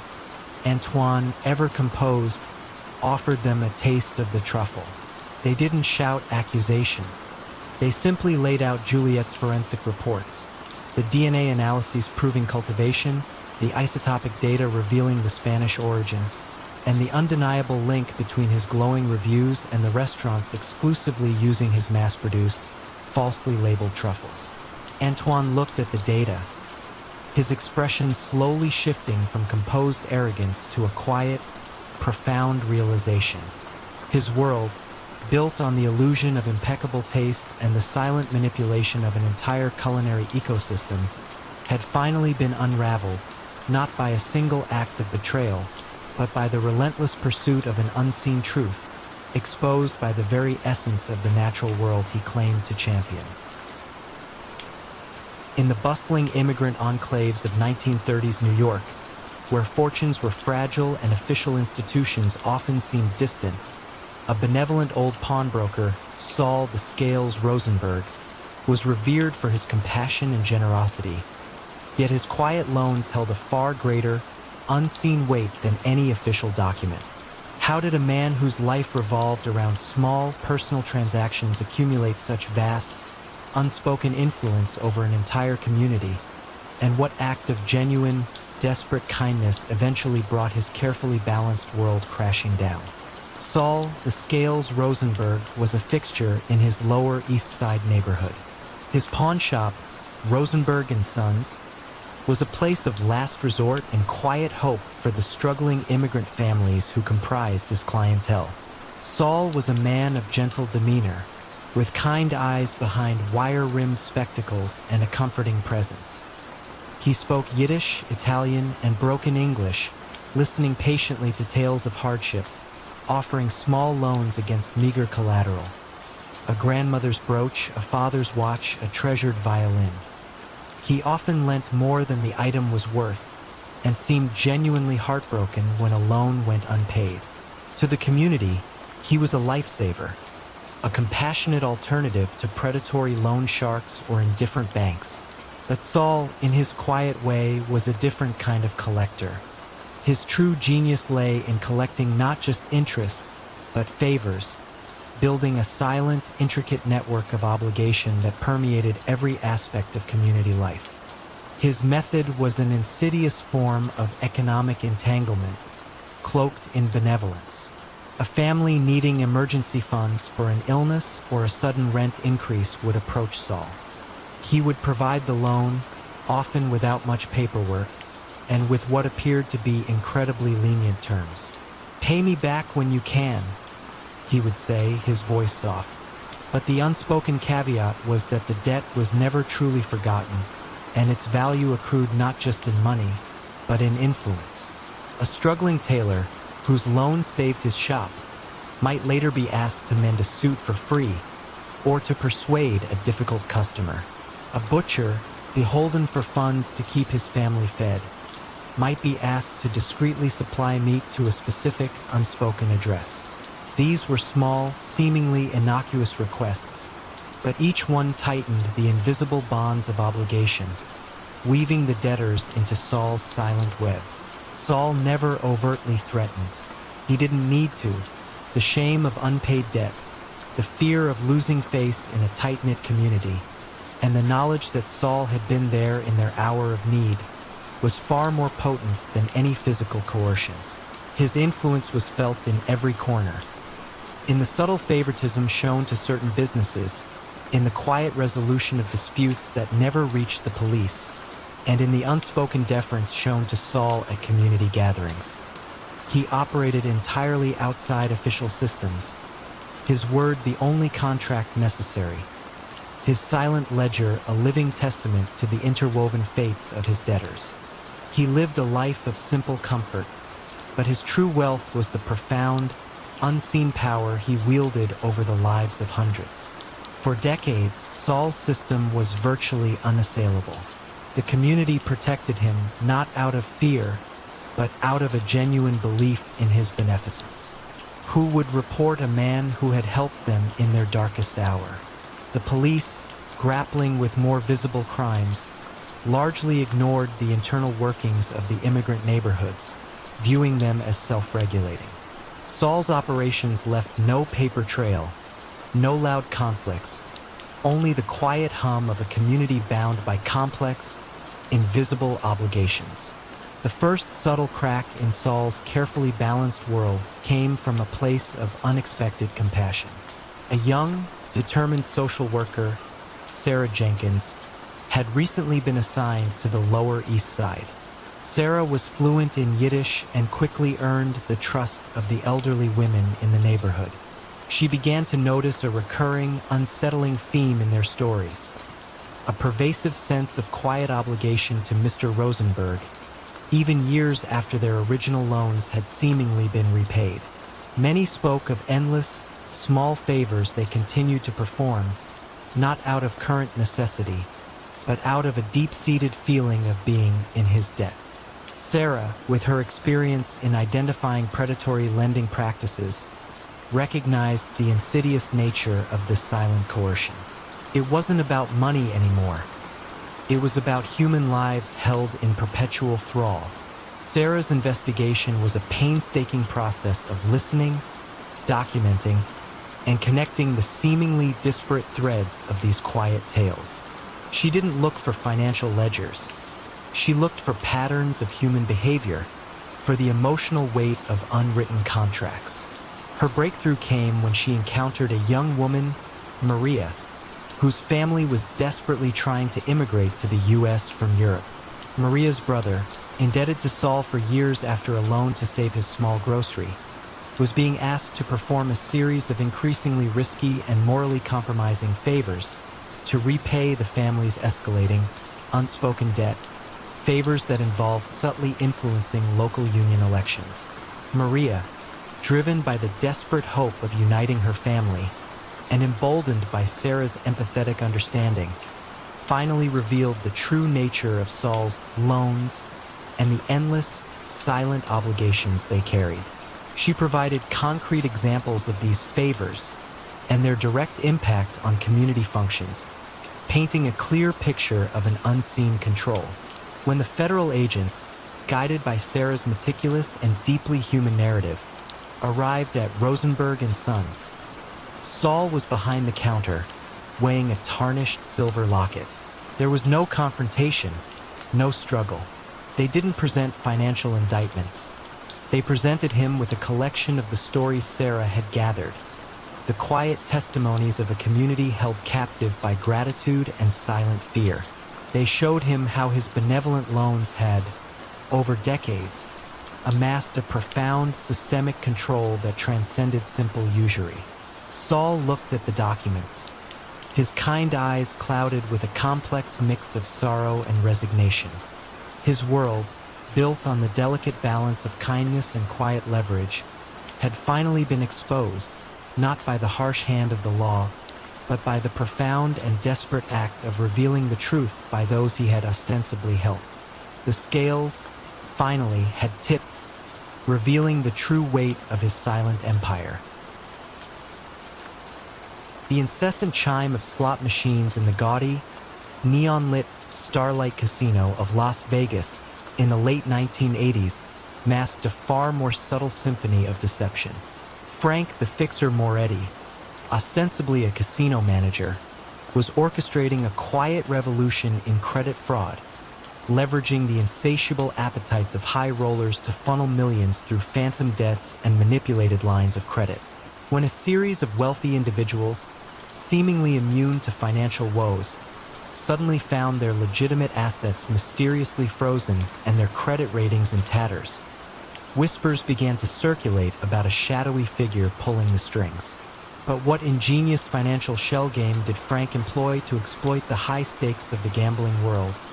And what mundane, yet overlooked, piece of paper would eventually expose the elaborate deception of the Fixer? Frank Moretti was a master of human psychology, a former bank executive who understood the allure of unlimited credit and the desperation of a losing streak. He didn't need to strong-arm. He simply offered a path to continued indulgence. His role as a casino manager was a perfect front, granting him intimate access to the financial habits and vulnerabilities of the casino's most coveted clients, the high rollers. His office, a surprisingly Spartan space behind the velvet ropes of the VIP lounge, was filled not with gambling paraphernalia, but with credit reports, banking regulations, and a meticulous, handwritten ledger detailing his clients' hidden financial woes. His criminal enterprise wasn't about skimming cash from the casino floor. It was about manipulating the very concept of debt. Frank would target wealthy individuals with significant but illiquid assets, say, a sprawling real estate portfolio or valuable art collections, who were, ironically, cash poor due to lavish spending habits or poor investments. When these high rollers inevitably hit a losing streak, Frank would appear not as a loan shark, but as a benevolent savior. He'd offer them seemingly unlimited lines of credit, facilitated through obscure, offshore banks he controlled. The terms were simple: use the credit to keep gambling, and he would handle the paperwork. The ingenious part was that these lines of credit were largely fictitious. The money wasn't coming from legitimate loans. It was simply a digital entry in a phantom ledger. However, once the high roller had lost this phantom money at Frank's tables, and the casino, owned by Frank's associates, had won it, Frank would then present the client with a series of fabricated, legally binding debt instruments. These documents, complete with forged signatures and official-looking stamps, represented the losses as legitimate, unsecured loans from the offshore banks. The high rollers, embarrassed and desperate to avoid public exposure of their gambling debts, would sign anything to make the problem disappear. Frank would then sell these fabricated debts to other shell companies he controlled, layering the transaction until the origin of the loan was untraceable, and the debt became a legitimate claim against the high roller's real assets. Frank's influence grew exponentially. He transformed the casino into a hub for laundering not just money, but also the consequences of reckless spending. The atmosphere in the VIP lounge was one of perpetual indulgence, where credit seemed endless and losses merely a temporary setback. You could almost feel the phantom wealth circulating, turning into real claims against real fortunes. Frank operated with a calm, almost professorial air, convinced that his intricate financial web was impenetrable, relying on his clients' pride and desperation to sign away their futures. The unraveling began, not with an audit of the casino, but with a seemingly trivial legal dispute far from the flashing lights of Vegas. A renowned, but notoriously flamboyant, film producer, one of Frank's most prominent victims, found his long-established legitimate bank accounts suddenly frozen. His attorney discovered that this freeze was due to a bizarre, complex claim from an unknown offshore entity, alleging a massive unpaid loan. The producer, confused, swore he had never taken such a loan, only lines of credit from the fixer at the Starlight Casino. The attorney, accustomed to dealing with legitimate financial institutions, found the offshore entity completely untraceable. This bizarre case landed on the desk of a quiet, meticulous FBI fraud investigator, Agent David Kim. Kim had been tracking a curious pattern of frozen assets and unexplained offshore claims among wealthy individuals, all of whom had recently frequented the Starlight Casino.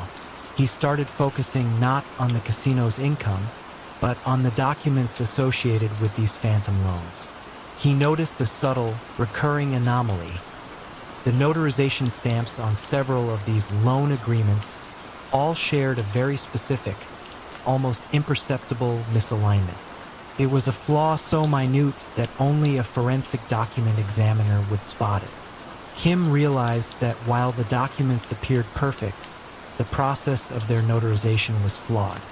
The specific misalignment suggested that a single notary stamp, perhaps an authentic one being used illicitly, was consistently being applied slightly off-center. This tiny, overlooked detail, a single physical signature in a world of digital transactions, became Frank's undoing. Following the trail of this unique notary mark, Kim traced it back to a small, unassuming notary office in a strip mall just outside Vegas, an office owned by a relative of one of Frank's low-level associates. The notary, under interrogation, confessed to forging hundreds of documents for the fixer, meticulously following his instructions, but leaving behind that single, consistent tell. The raid on Frank, the fixer Moretti's office, uncovered no cash, no weapons, but boxes filled with thousands of these meticulously crafted, yet subtly flawed, loan agreements. As he was led away, the constant chime of the slot machines continued, oblivious to the silent collapse of the empire built on the fragile line between perceived wealth and crushing, invisible debt. And as the financial world grappled with the implications, many couldn't help but wonder, how many other meticulously crafted deceptions, built on exploiting human weakness, are undone by the most mundane, overlooked details? The early 2000s was often the first thing people noticed about Elias the dentist Thorne. He didn't extract teeth. He extracted secrets, leveraging deeply personal and often embarrassing information to manipulate London's elite.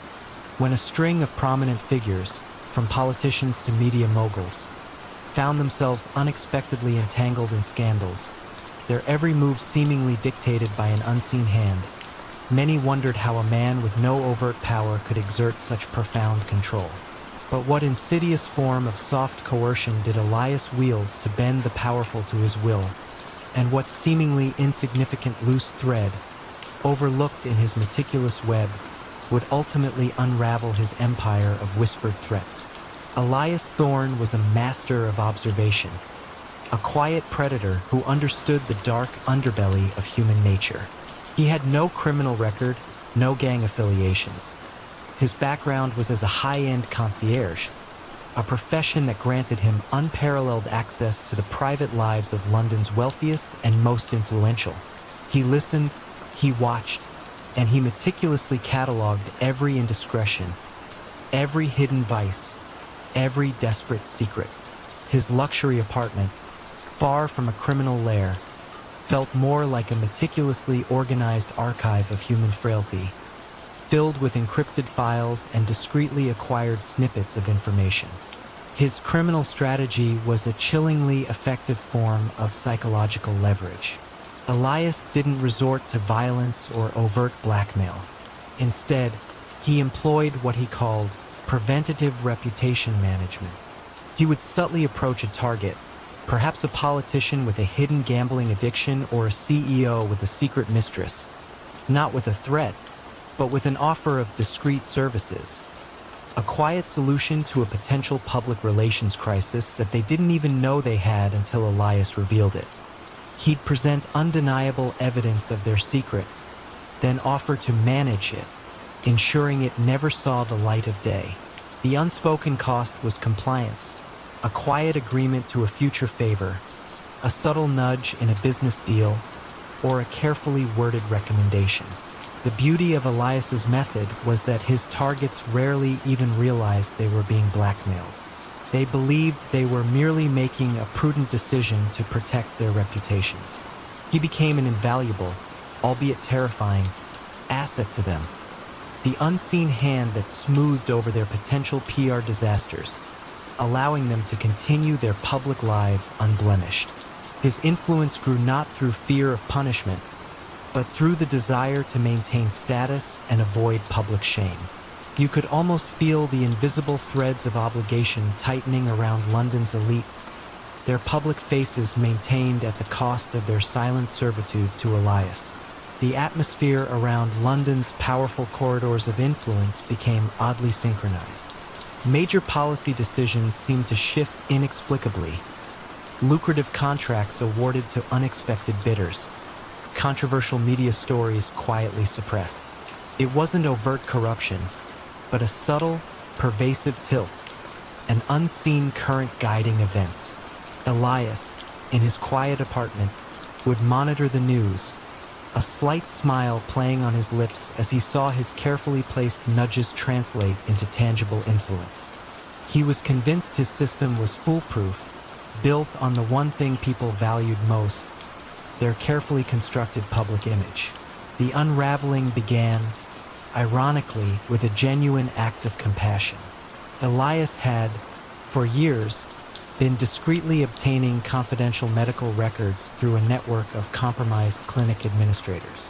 One such administrator, a young woman struggling with her own family's medical debt, had provided information on a high-profile MP's secret addiction.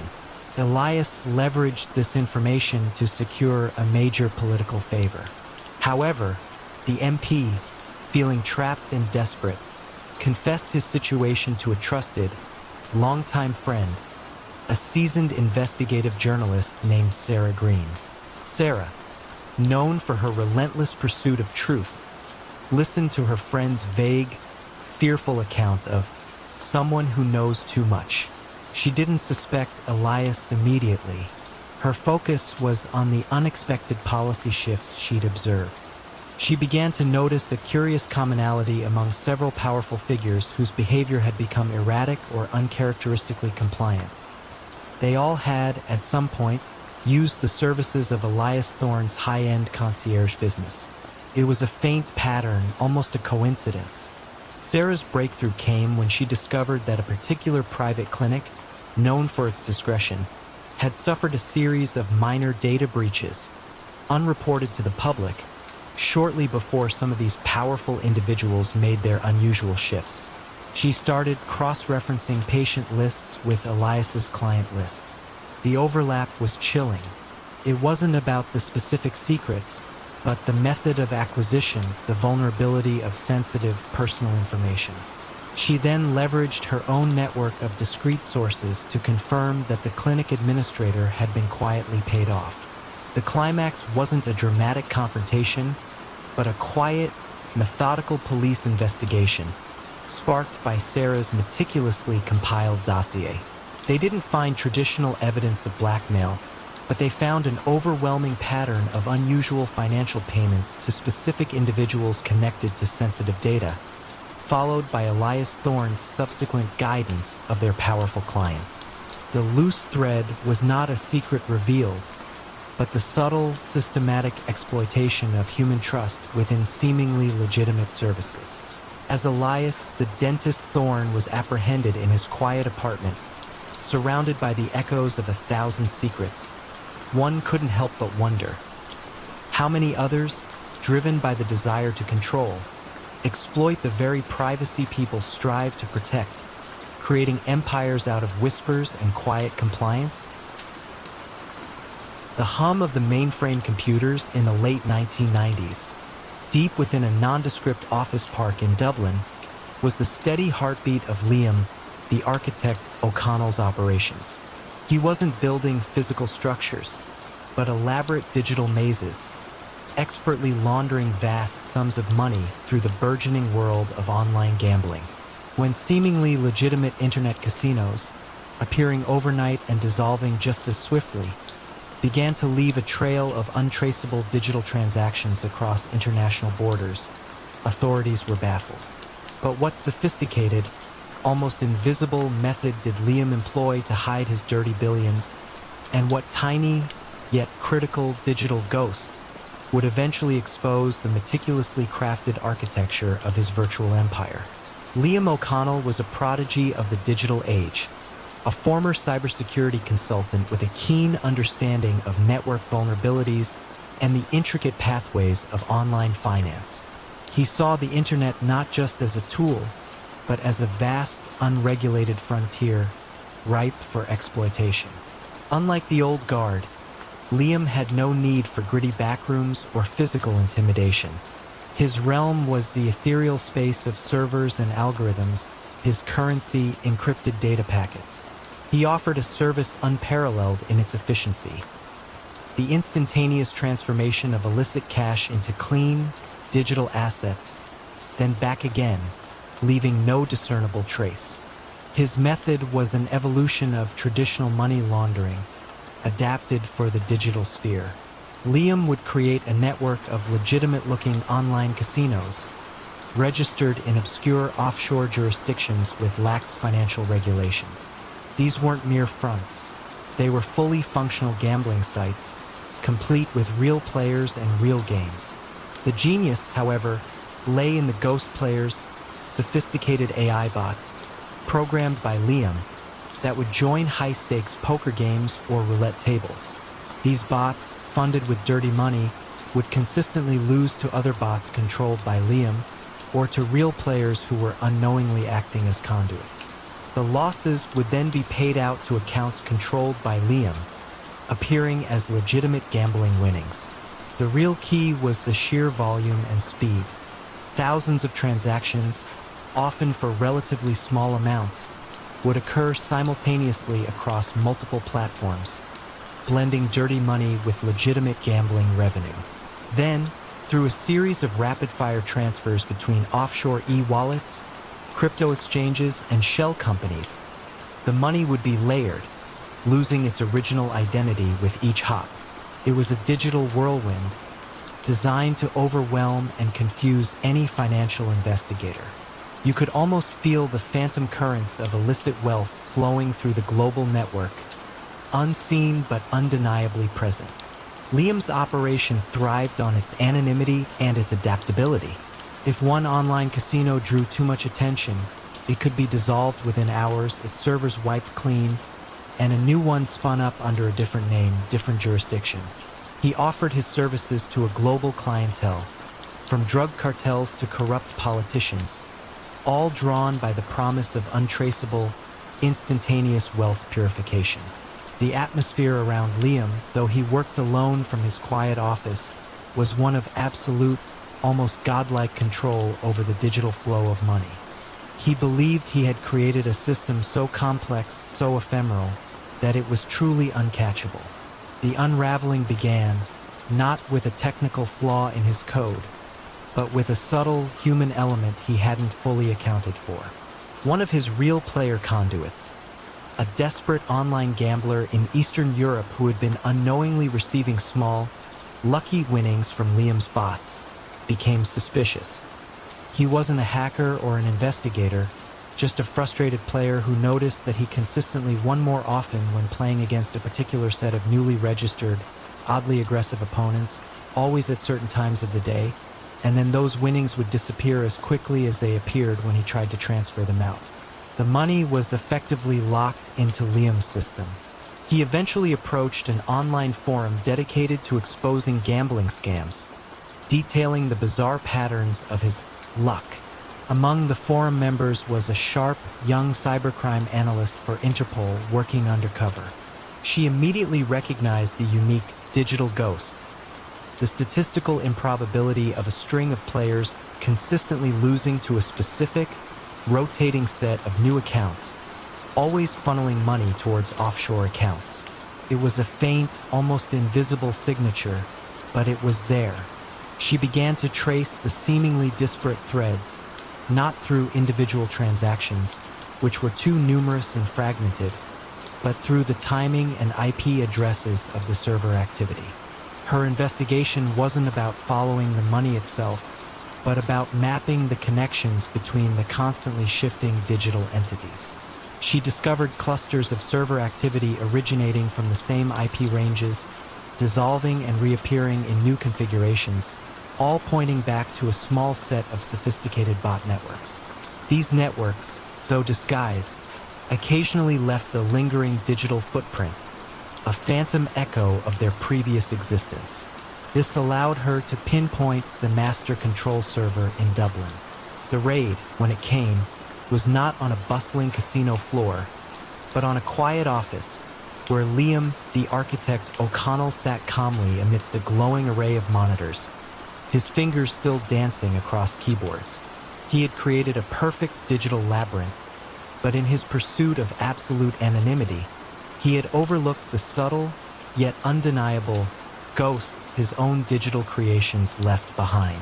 As he was led away, the hum of the mainframes continued, a chilling reminder of the vast, unseen flows of wealth beneath the surface of the internet, and the enduring question: how many other digital architects are quietly building their empires in the unseen corners of cyberspace? The scent of aged canvas and polished wood filled Arthur Pendleton's Mayfair Gallery, a sanctuary of high art and higher finance. Yet behind the curated calm, an unsettling rhythm of disproportionate sales beat steadily. How could a relatively obscure 19th century landscape fetch such an astronomical sum consistently without raising immediate alarms, especially when the buyer often remained a ghost on paper? Arthur Pendleton was a man sculpted by expectation and refined taste. His suits were Seville Row, his ties silk, and his pronouncements on art history authoritative yet humble. For 2 decades, Pendleton's fine art had been a fixture in London's most exclusive district, a place where fortunes were discussed as casually as brushstrokes. He was, to all outward appearances, a respected purveyor of European masters and emerging talents.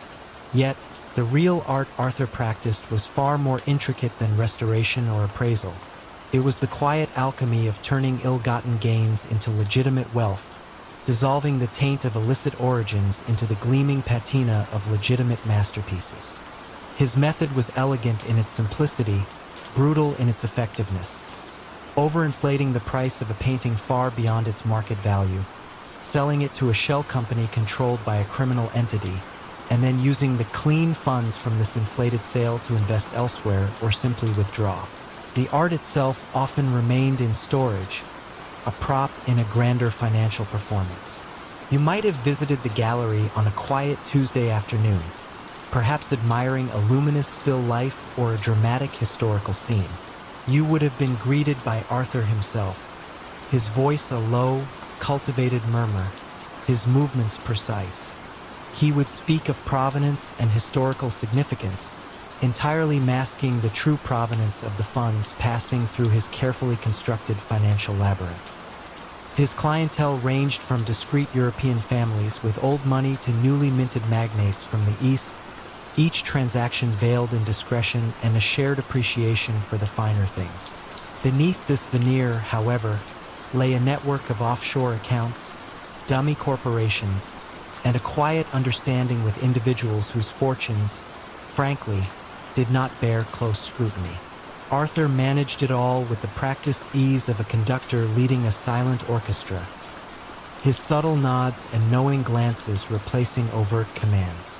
He was a master of soft coercion, ensuring loyalty not through threats of violence, but through the promise of continued, untraceable prosperity.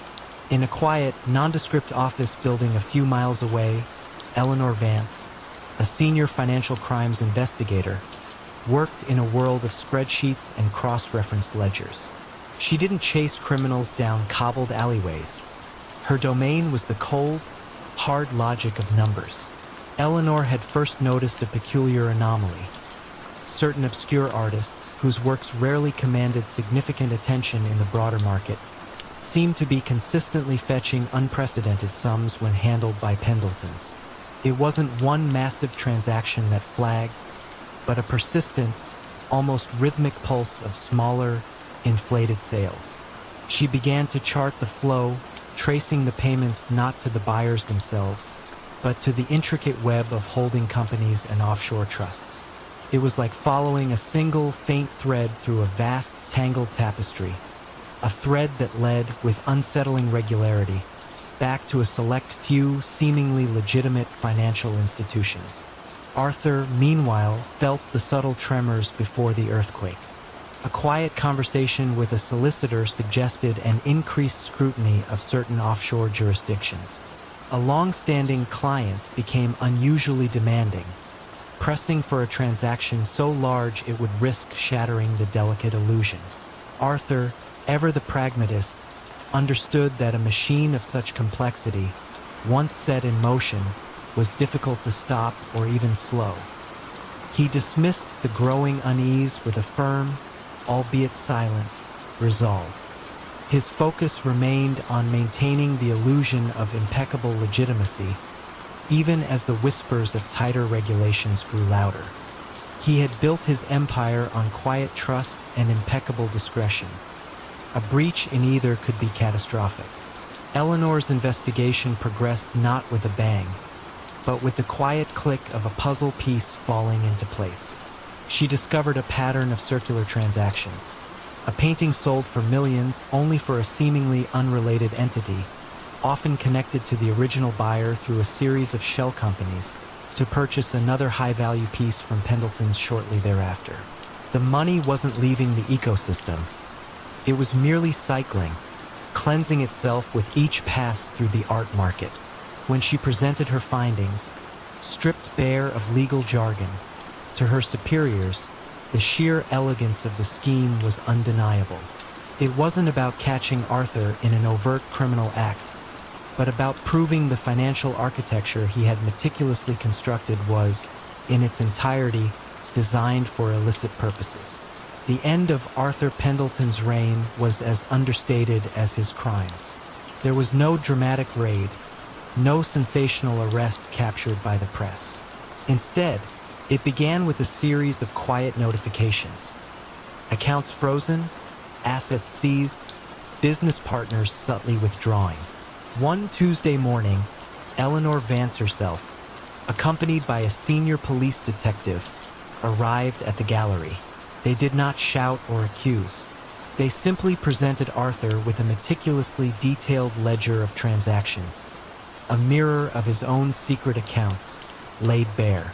You could almost hear the silence in the vast, echoing gallery as Arthur, confronted with the irrefutable evidence of his own meticulous work, finally understood. His world, built on quiet whispers and the illusion of beauty, had unraveled, not through violence, but by the patient, unyielding logic of numbers. The gallery, once a beacon of Mayfair's refined taste, eventually closed its doors, the masterpieces within becoming mere exhibits of a different kind of human enterprise. In a secluded, unassuming print shop nestled deep within the industrial outskirts of Naples, millions of euros in perfect counterfeit currency flowed silently into the European economy. Yet the man behind it, a meticulous master printer named Enzo the Monk Ferraro, lived a life of almost monastic simplicity, eschewing all overt displays of wealth. How did such a seemingly ordinary craftsman manage to create a counterfeiting operation of unparalleled precision and scale? And what infinitesimal flaw, a subtle deviation from true perfection, eventually led to the unraveling of his quiet reign? Enzo Ferraro was a man of habit and quiet dedication. His print shop, Arti Grafiche Ferraro, had been in his family for 3 generations, specializing in high-quality bespoke invitations, corporate brochures, and art reproductions. Enzo himself was a master of his craft, possessing an almost obsessive eye for detail, a profound understanding of paper, ink, and the delicate mechanics of a printing press. He was known for his precision, his punctuality, and his profound silence. He lived in a modest apartment above the shop, rarely ventured out, and his only passion seemed to be the intricate dance of machinery and color that defined his work. But beneath this veneer of quiet dedication lay a clandestine ambition, to print money so perfect it would defy detection. His journey into counterfeiting began not with a desire for lavish wealth, but with a fascination, almost an artistic challenge. He studied genuine currency with the intensity of a scholar, analyzing its every fiber, its every watermark, its every microscopic security feature. He invested slowly, discreetly in the finest papers, the most advanced inks, and specialized printing plates, often ordering them from disparate, unsuspecting suppliers across Europe and Asia, ensuring no single vendor could trace his true intentions. He rarely, if ever, outsourced. Every step of the process, from the initial engraving to the final cut, was performed by his own hands, often under the pale glow of a single lamp, long after the city had gone to sleep. He was a lone artisan in a dark trade, the monk because of his reclusive habits and the meticulous, almost devotional focus he brought to his illicit craft. The money he produced was not just fake. It was, in its material reality, a flawless imitation designed to blend seamlessly into the legitimate flow of commerce. Enzo's distribution network was as understated as his production. He didn't deal with street thugs or flashy criminals. Instead, he used a small, carefully vetted group of intermediaries, unassuming businessmen with legitimate fronts, who would discreetly introduce batches of the counterfeit currency into the broader economy through large-scale, low-profit transactions. Bulk purchases of perishable goods, small investments in struggling businesses, or even quietly exchanging them at busy tourist hubs. The money was always dispersed in small, unalarming amounts, ensuring it dispersed quickly and was almost impossible to trace back to its origin. This diffuse method ensured that no single large transaction would trigger red flags, and that the ink was barely dry before the notes were circulating far from Naples. For years, the counterfeit euros were an enigma. Authorities knew there was a flood of high-quality fakes, but they couldn't trace the source. The notes were too good, too indistinguishable from genuine currency. They appeared in random European cities, always in small amounts, making it impossible to establish a clear geographic origin. Investigations focused on established criminal networks, but Enzo, the quiet artisan, remained entirely outside their radar. His lack of personal extravagance, his disciplined routine, and his complete lack of a criminal record kept him invisible. You might have received one of his notes as change in a Parisian cafe, or withdrawn one from an ATM in Berlin, entirely oblivious to the silent, meticulous effort that went into its creation. The beginning of the end for Enzo came not from a human tip, but from a machine, or rather, the data it generated. The European Central Bank had recently deployed a new generation of sophisticated currency detection machines in major banks across the continent. These machines, far more advanced than previous models, could not just detect obvious fakes, but could analyze microscopic inconsistencies in texture, faint deviations in the magnetic strip, and almost imperceptible variations in the ink's chemical composition. Over time, these machines began to flag a statistically significant number of almost perfect notes. Not enough to stop a transaction, but enough to trigger a quiet internal alert. The flaw was not in the design of the notes, but in an almost imperceptible variation in the drying process of a specific ink, a minute difference that only a machine operating at atomic levels could detect. A dedicated team of forensic currency analysts, led by Dr. Lena Schmidt, a German expert with a background in material science, began to compile the data. They weren't looking for obvious fakes. They were looking for patterns among the nearly perfect ones. She noticed that the flagged notes, despite appearing in diverse locations, shared a common, specific microsignature, a unique fingerprint left by a particular type of printing press and a very specific ink formula. This fingerprint pointed to a master printer of incredible skill. Dr. Schmidt's breakthrough came when she cross-referenced the chemical composition of the ink with shipping records for specialized printing supplies, slowly narrowing down the list of potential buyers to a handful of high-quality print shops. The next step was to identify which of these print shops also ordered the specific, obscure type of paper fiber found in the counterfeit notes. The quiet, almost invisible trail led directly to Arti Grafiche Ferraro in Naples. When the financial police, armed with Lena Schmidt's irrefutable forensic evidence, arrived at Enzo's shop, there was no dramatic confrontation. Enzo was at his press, meticulously adjusting a plate, the scent of ink and paper filling the air. He looked up, his expression calm, almost resigned. They didn't need to ask questions. They simply presented him with the detailed analysis, the microscopic images, the undeniable scientific proof of his unique signature on the counterfeit euros. His quiet empire, built on an almost perfect illusion, had been unraveled not by brute force, but by the cold, unyielding logic of advanced science, revealing the almost imperceptible flaw that only true perfection could hide. The silent king of counterfeits had finally been dethroned, not by a rival, but by the relentless pursuit of an unseen truth.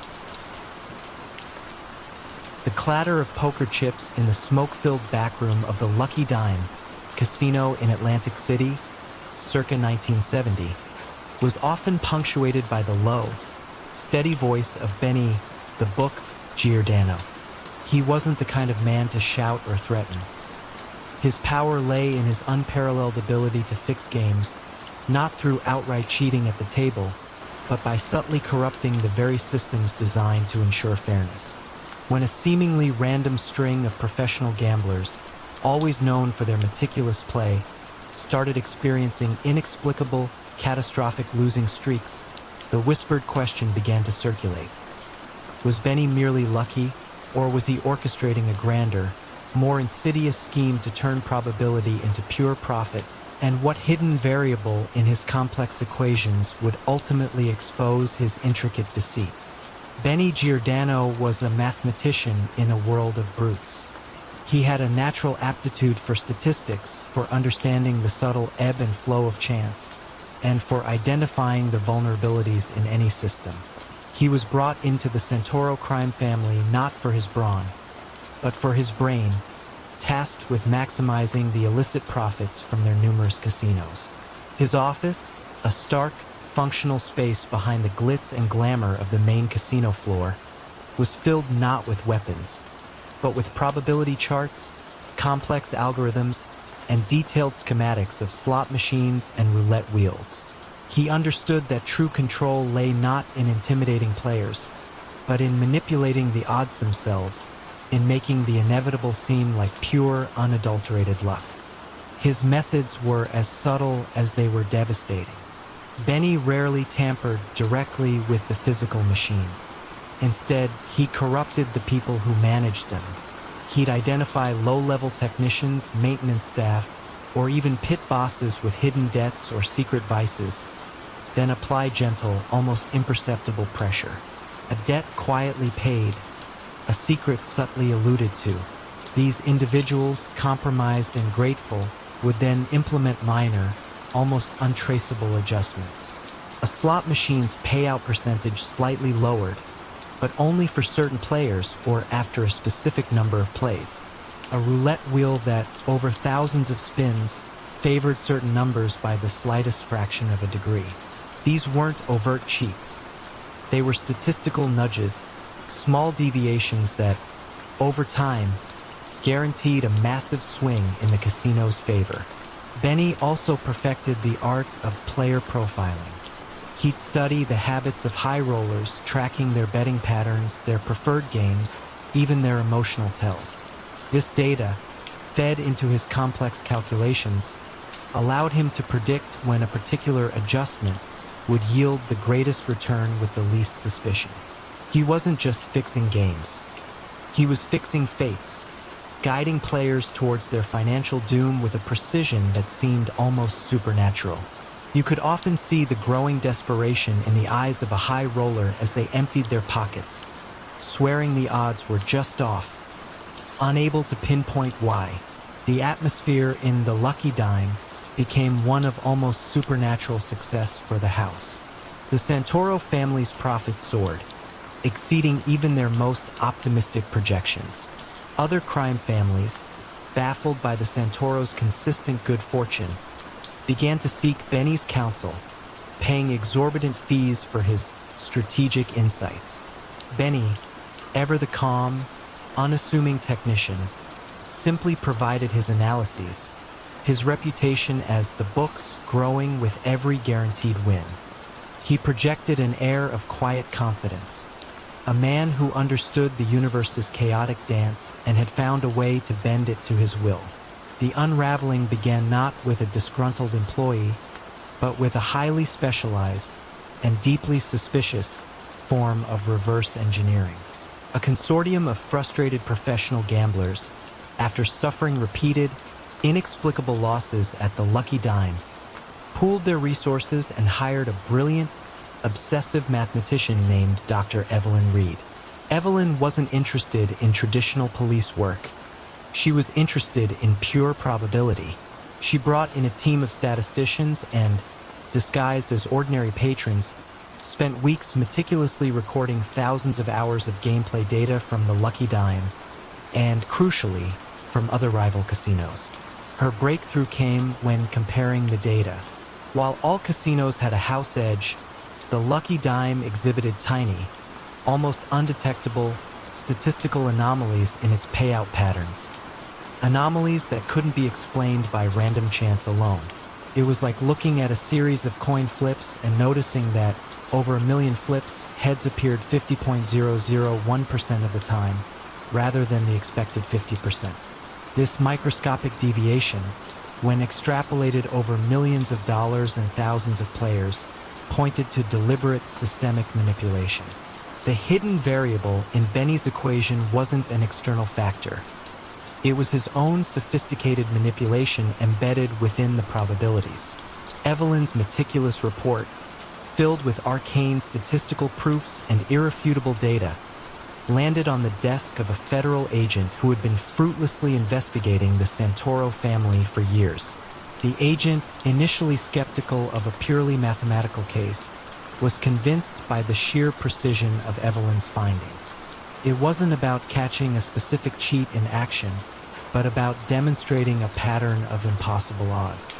Armed with this statistical evidence, the authorities obtained a sweeping warrant for the Lucky Dime, not to raid the main floor, but to meticulously examine every slot machine, every roulette wheel, every computer system, and crucially, every employee record.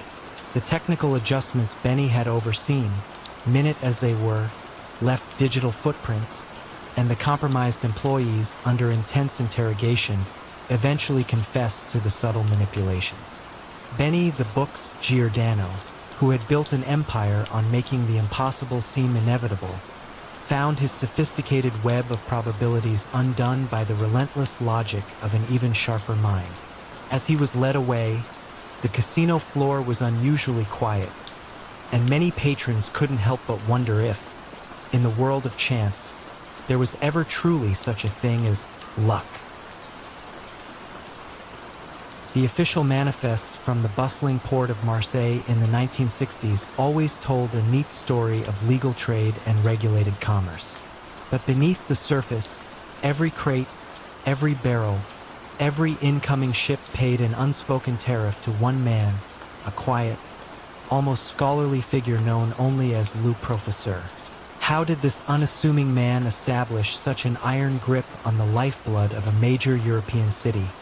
And what tiny ripple eventually capsized his carefully constructed empire? Henri Dubois, Le Professeur, was not the typical image of a criminal kingpin. He wore spectacles, favored tweed jackets, and spoke with the measured cadence of an academic. His office, overlooking the vast expanse of the docks, was more library than lair, filled with maps, shipping schedules, and the faint scent of pipe tobacco. Yet, from this quiet sanctum, He orchestrated a system of control so pervasive, so deeply woven into the fabric of Marseille's maritime economy, that few even realized they were caught in its web until it was too late. His rise began in the chaotic post-war years, when supply chains were fractured and regulations were fluid. Henri, then a minor customs official with a remarkable memory for detail and an uncanny ability to spot inefficiencies, recognized a fundamental truth. Control over logistics was control over wealth. He started by offering expediting services, ensuring vital goods cleared customs quickly for a small, unofficial fee. These fees were not extracted with threats, but presented as a solution to frustrating delays. Who would question a quick passage when their perishable goods were rotting on the dock? Slowly, almost imperceptibly, these fees became mandatory, a shadow tax on every piece of cargo that moved through the port. Henri never dealt in overt violence. His power lay in his profound understanding of process, his network of seemingly innocuous contacts, and the devastating efficiency with which he could halt, delay, or misplace any shipment that bypassed his system. A ship captain who refused his services might find his crew endlessly scrutinized, his cargo stuck in bureaucratic limbo, or his vessel unable to secure a berth for weeks. It was a soft coercion, a quiet economic strangulation that left businesses no real choice but to comply. He invested heavily in legitimate businesses, a series of warehouses near the port, a modest fleet of tugboats, even a thriving import-export firm that served as a perfect front for money laundering. The profits from his unofficial tariffs flowed through these legitimate enterprises, emerging clean and indistinguishable from genuine earnings. His network included customs agents, dock workers, foremen, and even some municipal officials, all of whom benefited from the trickle-down of his immense wealth, ensuring their loyalty through shared prosperity rather than fear. The older criminal elements in Marseille initially scoffed at Le Professeur, seeing him as a glorified clerk. They preferred their traditional rackets of gambling dens and protection. But as their own operations found themselves inexplicably bogged down by logistical nightmares, or their illicit shipments suddenly lost at sea, they began to grudgingly acknowledge the quiet man in the tweed jacket. Henri never sought to dominate them. He simply made it more profitable for them to use his services than to oppose him. He became the invisible hand that guided the flow of all goods, both legal and illicit, through the port. The turning point came not from a dramatic raid or a disgruntled rival, but from a quiet, determined investigator named Inspector Isabelle Moreau. Unlike her colleagues who hunted for traditional signs of organized crime or violence, drug trafficking, visible enforcers, Moreau focused on the economics.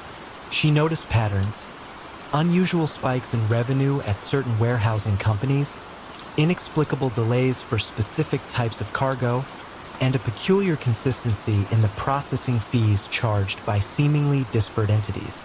It was a financial fingerprint, leading her to the one man whose name kept appearing in the background of these transactions, always associated with advisory roles, never direct ownership: Henri Dubois. Moreau began to interview the victims, the small business owners, the shipping agents, the independent captains who had silently chafed under Le Professeur's shadow tax for years. They were terrified to speak openly, but the accumulation of their quiet frustrations, their whispered accounts of goods spoiled and livelihoods ruined by mysterious delays, began to form a cohesive narrative. The key was convincing a mid-level port authority official, Jean-Pierre, whose conscience was increasingly troubled by the economic hardship imposed on the city's smaller merchants, to provide the crucial internal documents. Jean-Pierre didn't offer explosive revelations of violence, but rather meticulously detailed ledgers, internal communication memos, and a web of shell company contracts that revealed the true ownership structure. The arrest of Henri Dubois was, fittingly, undramatic. He was found in his office, immersed in a complex logistics puzzle, not a gun in sight. He offered no resistance, only a polite, almost philosophical sigh. The charges were comprehensive. Massive racketeering through a complex system of economic coercion, widespread corruption, and sophisticated money laundering. His trial was less about sensational acts of violence and more about the intricate, almost elegant architecture of his criminal enterprise. Prosecutors presented detailed flowcharts illustrating the flow of money, cross-referenced shipping manifests against bank transfers, and built a case on the undeniable pattern of financial exploitation. Le Professeur sat quietly, occasionally adjusting his spectacles, observing the proceedings with an almost academic detachment. He had built a system so subtle, so logical, that he seemed genuinely surprised it could be classified as criminal. Ultimately, it was the sheer volume of meticulous documentation, the quiet testimonies of those he had subtly exploited, and the relentless detective work of Inspector Moreau that brought him down. His empire, built on the invisible currents of commerce and the quiet power of the bottleneck, collapsed not with a bang, but with the rustle of turning pages and the quiet click of a gavel. The port of Marseille breathed a collective, almost imperceptible sigh of relief, finally free from the silent, unseen grip of its most powerful and elusive master. At a prestigious auction in Paris, a newly unearthed masterpiece, a landscape attributed to a lesser-known Dutch Golden Age painter, sold for an astonishing sum. Yet, mere weeks later, a faint, almost imperceptible trace of a pigment not invented until the 19th century was discovered in a minuscule section of its sky. How could a man who built an empire on the flawless illusion of authenticity be undone by such an infinitesimally small anachronism? And what quiet trail of deception did that single brushstroke reveal? Marcel Dubois, known in exclusive circles as Le Curateur, never fit the archetypal image of a criminal mastermind. He was a man of impeccable taste, with a scholar's appreciation for art history and a connoisseur's eye for detail. Operating from a discreet atelier in a quiet Parisian arrondissement in the 1960s, he cultivated an air of genteel erudition. His hands, though capable of remarkable artistic precision, were soft, unblemished by the crude realities of the underworld. He didn't traffic in drugs or arms. Marcel traded in shadows and whispers, in the delicate dance between what was real and what could be made to appear real. His journey into the clandestine began not with a desire for illicit wealth, but with a profound, almost obsessive fascination with the masters. He saw the art world, with its inflated values and subjective judgments, as a vast, untapped canvas for his unique talents. He started by restoring damaged works, meticulously replacing missing sections with such skill that the new seamlessly blended with the old. From restoration, it was a subtle, almost inevitable step to recreation. Why merely fix a masterpiece when one could discover a lost one, or create an entirely new one, imbued with the spirit and technique of an old master? Marcel's enterprise was built on an elaborate network of seemingly legitimate experts. He employed struggling art historians to authenticate his discoveries, offering them generous fees for their scholarly validation, a validation often based on carefully fabricated provenance documents and subtle leading questions. He commissioned chemists to analyze ancient pigments, then replicate them perfectly, ensuring his forgeries would pass initial scrutiny. His studio became a silent factory of illusion, where new old masters were born under the gentle glow of specialized lights. The criminal strategy was elegant in its simplicity and devastating in its effectiveness. Marcel would discover a new piece, often a painting by a celebrated but prolific artist, ensuring it fit within the artist's known periods and themes. Through his network, it would gain a quiet, almost reverent acceptance in expert circles. Then, typically through a discreet, high-value private sale, often to a newly wealthy industrialist or an aspiring collector seeking a prestigious addition to their portfolio, the masterpiece would be sold. The vast sums exchanged, often in cash or through complex offshore accounts, provided the perfect mechanism for laundering illicit funds. One could sell a forged painting for millions, declaring it a legitimate transaction, and the money, now clean, could enter the legitimate financial system. His coercion was equally refined. If a potential buyer hesitated, Marcel wouldn't threaten their family.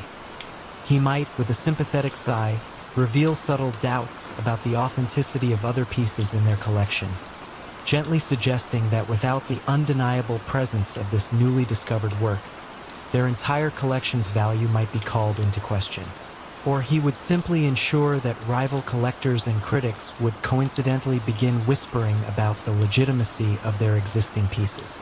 It was a slow, reputation-damaging poison, leading many to reluctantly acquire Marcel's discoveries as a form of insurance, a way to shore up their public image as discerning connoisseurs.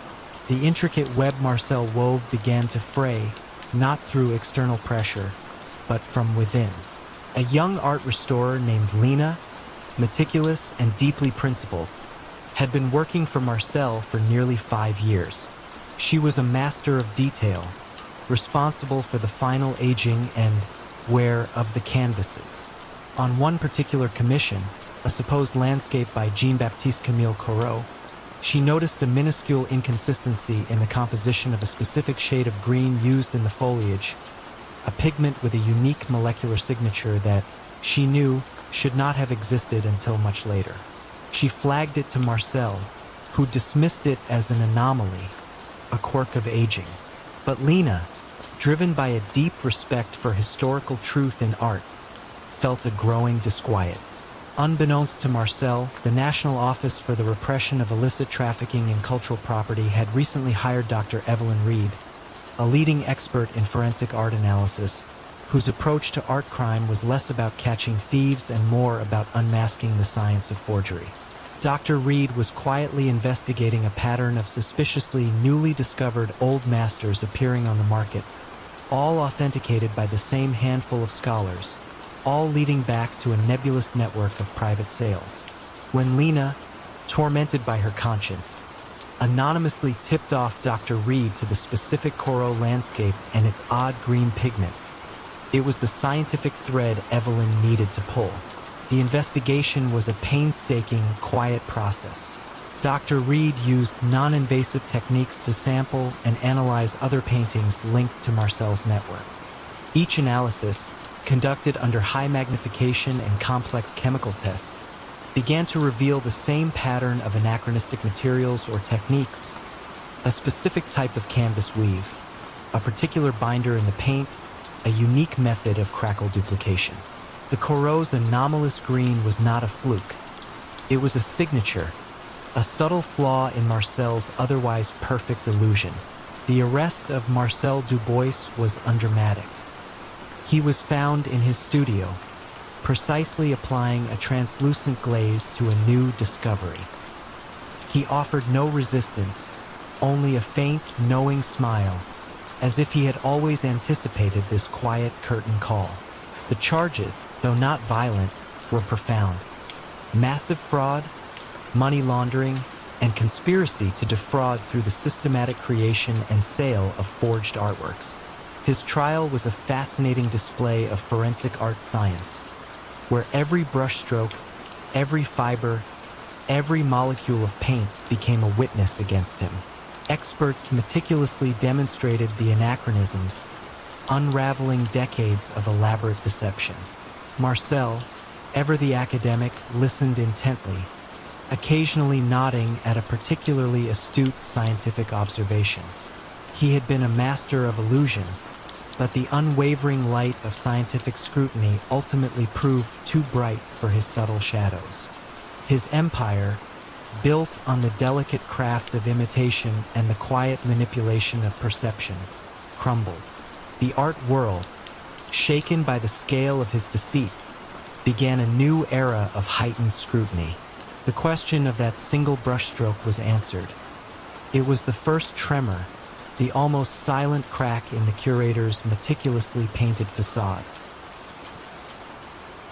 In the cutthroat arena of American politics, where campaigns roared with rhetoric and billions changed hands, Arthur the architect Sterling moved with the quiet precision of a ghost, consistently delivering improbable victories for his obscure clients.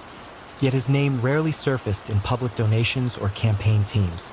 How did a man with no public profile and no visible political machine consistently steer election outcomes, year after year, with such eerie predictability, and what unseen flaw in his meticulous data-driven strategy eventually led to the unraveling of his silent dominance?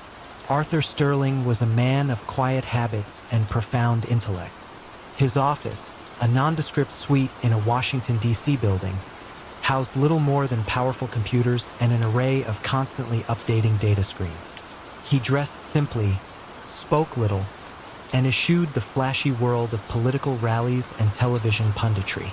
To his select, high-paying clients, often shadowy corporations or powerful individuals with specific legislative agendas, he was known as a strategic consultant, a genius who understood the electorate like no one else. But Arthur's true artistry lay not in public relations or stump speeches, but in the clandestine manipulation of public opinion and voting behavior through sophisticated data analytics and subtle, almost imperceptible psychological influence. He didn't rig ballot boxes. He influenced the minds that filled them. His method was a highly evolved form of micro-targeting and narrative control. He would collect vast troves of personal data, from public records, social media, consumer habits, and even discreetly purchased voter profiles, to construct detailed psychological models of every potential voter. He identified key demographics, their anxieties, their aspirations, their prejudices. Then, using this granular understanding, he crafted highly specific, often contradictory, messages tailored to different groups, delivered through a myriad of untraceable channels. Hyper-targeted digital ads, seemingly organic social media movements, anonymous phone calls, or subtle insertions into local news cycles. He specialized in soft coercion, subtly shifting opinions, sowing doubt about opponents, or inspiring apathy among specific voter blocs, all without ever leaving a direct fingerprint. His campaigns were quiet whispers that cumulatively echoed like thunder. The money that funded these ghost campaigns was laundered through layers of nonprofit organizations, shell companies, and opaque PACs, making it virtually impossible to trace back to its original source or to Arthur himself. Arthur operated from the periphery, his influence felt but rarely seen. He rarely met his clients in person, preferring encrypted communications and a small, fiercely loyal team of data scientists and digital strategists, each siloed, knowing only their small piece of the grand puzzle. He lived a reclusive life, his only indulgence a passion for complex mathematical puzzles, a reflection of the intricate political challenges he so expertly solved. You might have seen the results of his work: a surprising candidate winning against all odds, a controversial ballot measure passing despite public outcry, or an unexpected wave of low voter turnout in a key demographic. These were his masterpieces, designed to appear as natural shifts in public sentiment, but in reality, carefully orchestrated campaigns of silent influence. For years, Arthur's system was practically invisible to traditional political watchdogs and law enforcement. The sheer volume and complexity of political spending, coupled with the nascent state of digital forensics in the 1990s and early 2000s, meant that his methods often went unnoticed. Campaigns were too chaotic, too noisy, to detect the subtle, algorithmic hum beneath the surface. Investigators focused on illegal campaign donations or obvious voter fraud, while Arthur worked in the quiet, unregulated spaces of digital persuasion and strategic non-engagement. The first faint tremor in Arthur's meticulously constructed world came from a place he least expected: academia. Dr. Anya Sharma, a young, brilliant political data scientist at a university think tank, was developing new methods for detecting statistical anomalies in election results. Her research focused on expected voter behavior versus actual results, looking for deviations that couldn't be explained by conventional polling or demographic shifts. She noticed a pattern of unusually precise voter turnout rates in certain districts and remarkably consistent margins of victory for specific candidates, outcomes that defied the inherent randomness and unpredictability of human elections. The data was almost too clean, too perfect. It was as if an unseen hand was subtly smoothing out the chaotic variables of democracy. Anya's investigation was a deep dive into the raw data, not just of election results, but of digital advertising expenditures, micro-targeted social media activity, and the geographical distribution of phone calls made by seemingly independent grassroots organizations. Her breakthrough came when she developed an algorithm that could identify patterns of message saturation that were too specific and too widespread to be coincidental. She discovered that in certain campaigns, precisely tailored, often conflicting messages were being delivered to highly specific, geographically isolated voter groups, achieving a level of persuasion that statistical models suggested should be impossible. This over-optimization of persuasion, the very perfection of Arthur's strategy, became his unique, detectable signature. She also found a recurring, tiny anomaly in the metadata of certain ad buys, a unique, almost imperceptible identifier that linked disparate campaigns. When the Federal Cybercrime Unit, armed with Anya's irrefutable statistical and digital forensics, finally approached Arthur Sterling, he was, as usual, in his office, immersed in a complex data visualization. There was no dramatic arrest, no public spectacle. They simply laid out the evidence, the meticulously charted data anomalies, the algorithms that exposed his too-perfect influence, and the digital fingerprints that connected his ghost campaigns across state lines. Arthur looked at the screens, a faint, almost imperceptible nod.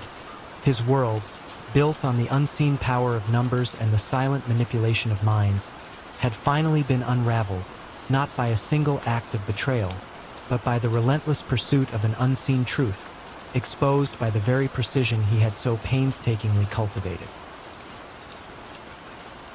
Hushed galleries of the world's most prestigious art institutions, Dr. Eleanor Vance was a celebrated visionary, a curator whose uncanny ability to unearth lost masterpieces and authenticate enigmatic works single-handedly reshaped art history. Yet her personal collection remained surprisingly modest.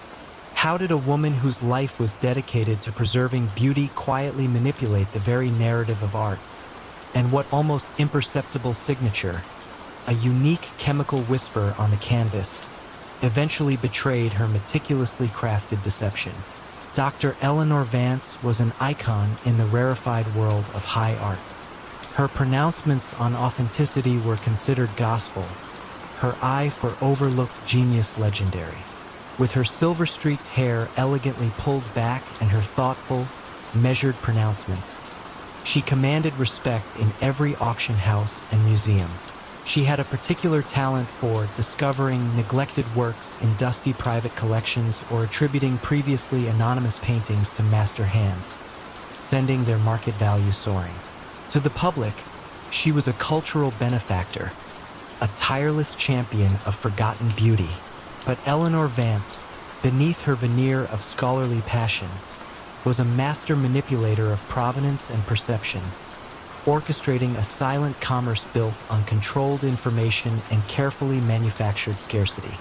Her method was an intricate dance of subtle influence and meticulously controlled revelations. She didn't forge paintings herself. Instead, she sought out high-quality imitations or genuinely old, but unremarkable works. Then, through a carefully orchestrated series of whispers and strategically leaked research, she would gently guide the art world's attention towards them. She had a network of complicit, or often unwitting, restorers, art historians, and minor auctioneers. A restorer might be tasked with a routine cleaning that coincidentally highlighted a previously unnoticed detail that supported a particular attribution. An art historian might be subtly steered towards a new line of research that inadvertently bolstered the provenance of a piece Eleanor was preparing to discover. Her greatest trick was her ability to subtly discredit genuinely important but undervalued works that competed with her chosen pieces, using nuanced academic critiques that eroded confidence and shifted market interest. The financial gains from these manipulated market shifts flowed through layers of shell corporations and blind trusts, disguised as legitimate art investments or consultancy fees, ensuring her hands remained clean. Eleanor's power was absolute and unchallenged for decades.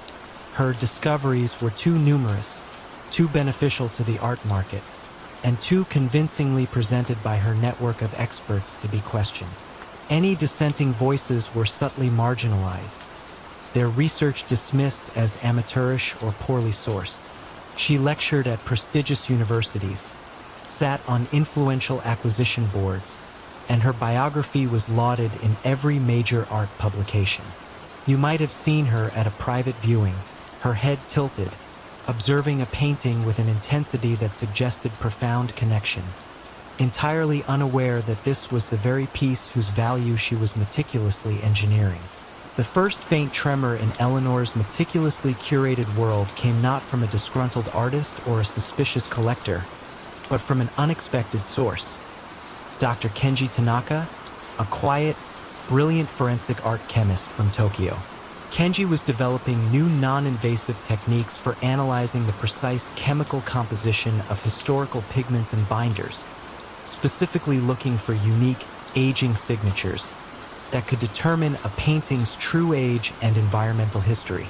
His research was purely academic, focused on preservation rather than authentication.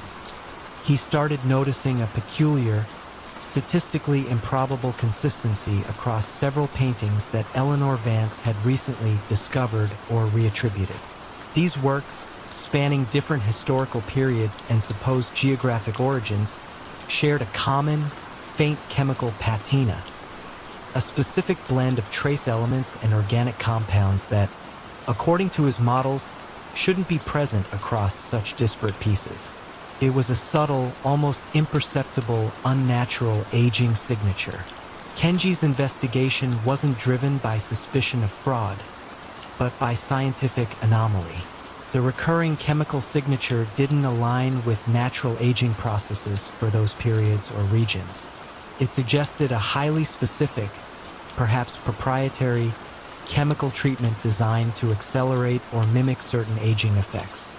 His breakthrough came when he cross-referenced his chemical data with obscure patents for conservation techniques and a highly specialized, limited production synthetic varnish. He discovered that the specific chemical blend he was finding was identical to a unique modern varnish developed in the 1980s by a small boutique conservation lab that, curiously, Eleanor Vance had quietly funded in its early stages and where many of her preferred restorers had trained. The unseen brushstroke was not artistic, but chemical, a telltale mark of her manipulations. When the International Art Fraud Unit, guided by Kenji's irrefutable scientific evidence, finally approached Eleanor Vance, she was giving a masterclass on Renaissance portraiture. There was no dramatic raid, no public outcry.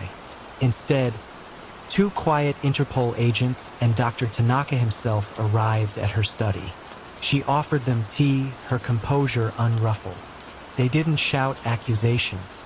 They simply laid out Kenji's forensic reports, chromatograms showing the unique chemical fingerprint, mass spectrometry analyses proving the anachronistic compounds, and the undeniable link to the specialized varnish and the lab she had funded.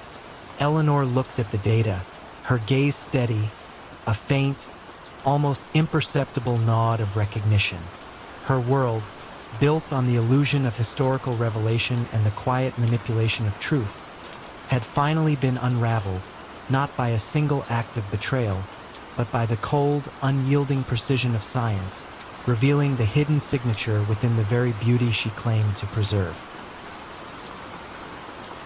The faded photograph, tucked into an old police file, showed a stern-faced man in a tailored suit, his gaze piercing. It was Alistair Finch, known as the Curator, a man who orchestrated the theft of priceless art and artifacts not for their monetary value alone, but for the intricate intellectual challenge they presented.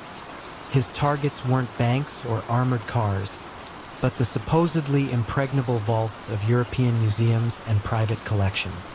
When an unprecedented wave of high-profile art disappearances swept across the continent in the early 1990s, leaving no trace but a faint scent of cynicism, many wondered how a single individual could consistently outsmart the most sophisticated security systems. But what subtle flaw in Alastair's carefully constructed illusions would ultimately lead to his downfall, and what peculiar motivation drove him beyond mere profit? Alastair Finch was a ghost in the world of high art, a connoisseur with an illicit passion. He wasn't a brutish thief. He was an artist of infiltration. His canvas the security protocols of the world's most revered institutions. His background was as elusive as the shadows he worked within. Rumors spoke of a discarded academic career, a disgraced historian, a brilliant mind twisted by a sense of intellectual superiority. He never touched a piece himself, preferring to orchestrate from a distance. His network consisted of specialists, ex-military infiltrators, master forgers, digital experts capable of creating phantom security breaches, and even a few disillusioned museum conservators with intimate knowledge of a building's weaknesses. His modus operandi was a silent ballet of misdirection and psychological manipulation. He didn't smash display cases. He manipulated the environment around them. Imagine a museum's new, state-of-the-art security system being installed. Alastair would subtly introduce a flaw, a tiny glitch in the software, a seemingly insignificant blind spot in the camera feed days or even weeks before the actual heist. He'd create a carefully crafted decoy event, a false alarm at a different wing of the museum, a minor distraction at a nearby cultural event, drawing attention away from his true target. The goal wasn't just to steal the art, but to prove that he could, that no system was truly impregnable, that he understood the art of security better than its designers. Alastair's motivations were complex, far beyond simple financial gain.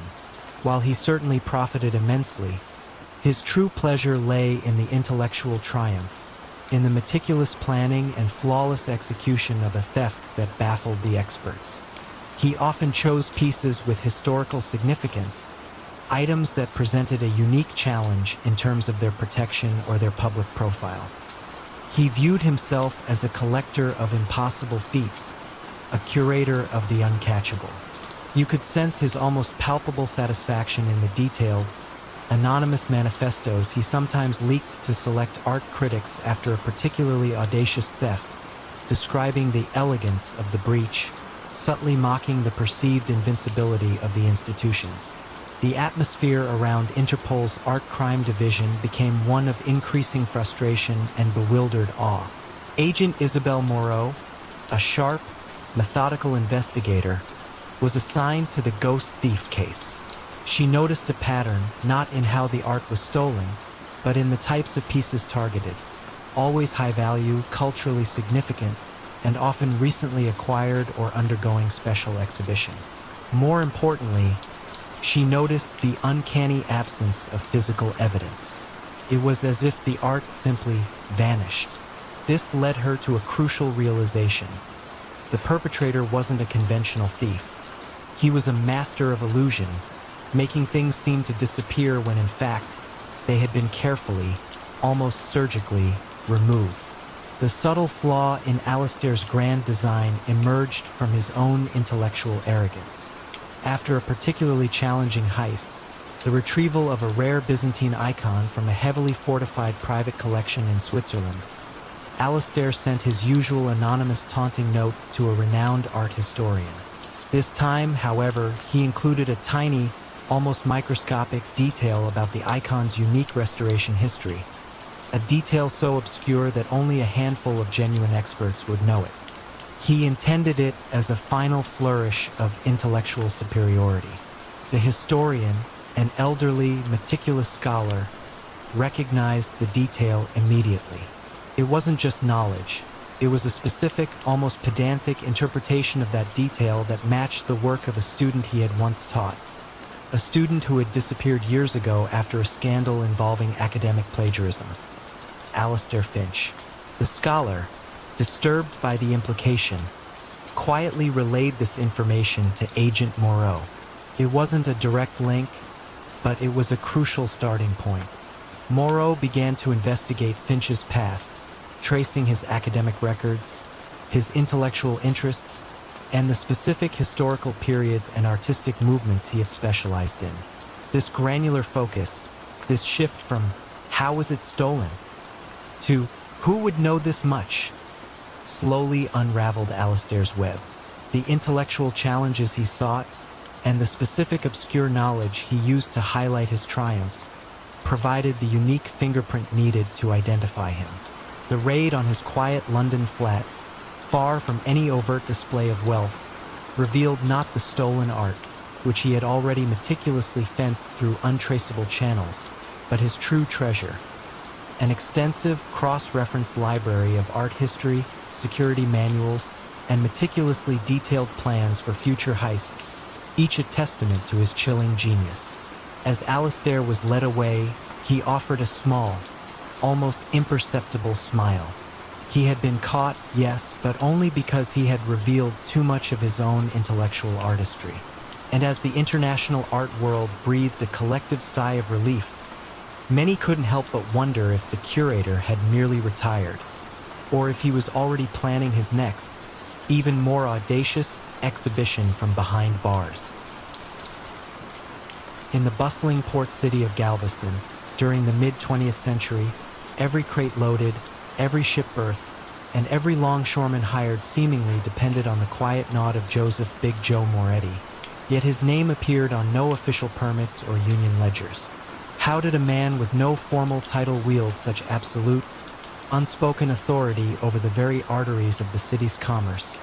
And what untold cost did that control extract from the lives intertwined with the docks?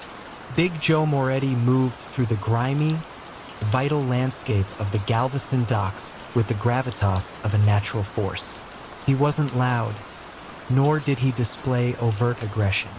Instead, his power emanated from an almost invisible web of connections, a vast network of favors owed, quiet threats implied, and an undeniable knack for making things work.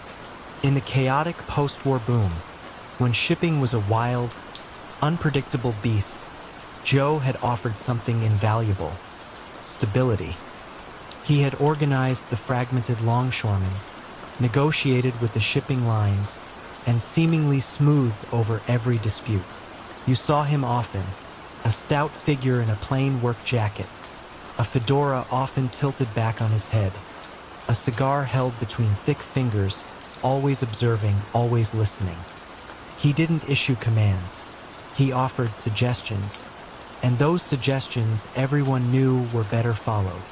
His ascent was a slow, deliberate tightening of a noose made of necessity.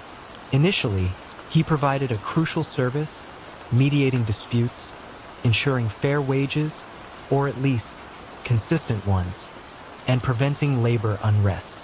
Gradually, however, his mediation became indispensable. No worker got a shift without Joe's approval. No company secured prime berth space without going through the proper channels, which inevitably led to a meeting with Joe.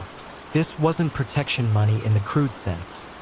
It was expediting fees, consulting charges, or union contributions for the betterment of the community.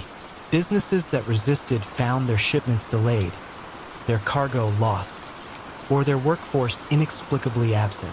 It was a soft coercion, a gentle squeeze that left no bruises, only economic suffocation. Loyalty was not so much demanded as cultivated through dependence. Joe ensured there was work, and in return, he expected a slice of every pie baked on the waterfront. Imagine a shipping magnate new to Galveston trying to bypass the established norms. He'd secure a contract, hire a crew, and prepare for his first major cargo. Then, the trucks wouldn't arrive, or the forklifts would mysteriously break down, or the longshoremen would suddenly find themselves unavailable due to an emergency meeting called by the union. A week of mounting losses and a quiet, unannounced visit from one of Joe's associates. a man who spoke in gentle tones about the local way of doing things, would follow.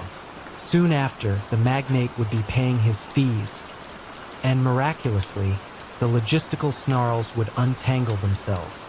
This system was so pervasive, so ingrained, that it became part of the cost of doing business, rarely questioned, certainly not challenged. But even the quietest empires harbored dissent. Among the old guard of longshoremen was a man named Tommy O'Connell, whose weathered face had seen decades of change on the docks. Tommy had initially supported Joe, seeing him as a champion for the working man. Yet, as the years passed, Tommy watched as the contributions grew larger. The union's power became more absolute, and the prosperity of the working man seemed to stagnate while Joe's quiet wealth grew. The final straw for Tommy was when a young, eager longshoreman, fresh out of the service, was denied work for refusing to pay a startup fee to a union official, a fee that Tommy knew went straight into the pockets of Joe's inner circle. It wasn't about the money for Tommy. It was about the corruption of the very thing they had fought to build. Meanwhile, an unseasonably warm autumn brought federal investigator David Miller to Galveston. Miller wasn't a dockside brawler. He was a meticulous numbers man with a background in tax evasion and organized crime. His focus wasn't on violence, but on the flow of money, the subtle abnormalities in the city's economic heartbeat. He had been quietly tracking the unusual prosperity of several seemingly unrelated businesses that all seemed to funnel profits into a single, obscure holding company. His initial interest was sparked by a series of failed businesses in the port area, all of which had refused to pay what appeared on paper to be voluntary consulting fees. He saw a pattern, a quiet hand manipulating the market, and that hand pointed persistently towards the docks. Miller didn't storm the docks with flashing badges. He spent weeks in archives, tracing property deeds, reviewing old tax records, and cross-referencing shipping manifests. He noticed how certain shipping contracts were always awarded to the same small cartel of companies, despite offering higher bids. He observed the quiet, almost invisible control over the allocation of labor. His breakthrough came when he correlated the sudden, inexplicable medical leaves of key dock workers with moments of friction between their employers and Joe's associates. The quiet economic coercion was laid bare. When Tommy O'Connell, disillusioned and fueled by a desire to reclaim the union's integrity, anonymously sent Miller a detailed, handwritten ledger of special contributions and their destinations, the carefully constructed facade began to crack. The end for Big Joe was not a dramatic shootout, but the slow, inexorable tightening of a legal net. Federal agents, armed with incontrovertible financial evidence and the quiet testimony of those whose livelihoods had been held hostage, began freezing accounts and impounding assets. There were no sirens, no shouting, just a quiet arrival at Joe's modest, yet surprisingly large house on a tree-lined street. He was found sitting on his porch swing, a half-smoked cigar in his hand, looking out at the city he had silently governed for so long. The power he had built, brick by economic brick, unraveled not with a bang, but with the quiet, chilling sound of numbers adding up. The docks, for the first time in decades, truly belonged to the city, the true cost of their stability finally coming to light. The grand steel skeleton of the new convention center, a beacon of progress for the city, stood frozen against the skyline. Months after its ambitious groundbreaking, not a single girder had been raised beyond the initial foundation. The official explanation was unforeseen labor disputes, a familiar murmur in the city's ears, but how could an entire city's construction industry be held hostage by unseen forces, and what quiet, unbreakable chains bound its future to a man whose only tool was a pen and an iron will? Michael O'Connell, publicly the revered head of the powerful Local 372 of the Builders and Allied Trades Union, was, in private, the city's true architect of progress, or more accurately, its quiet gatekeeper.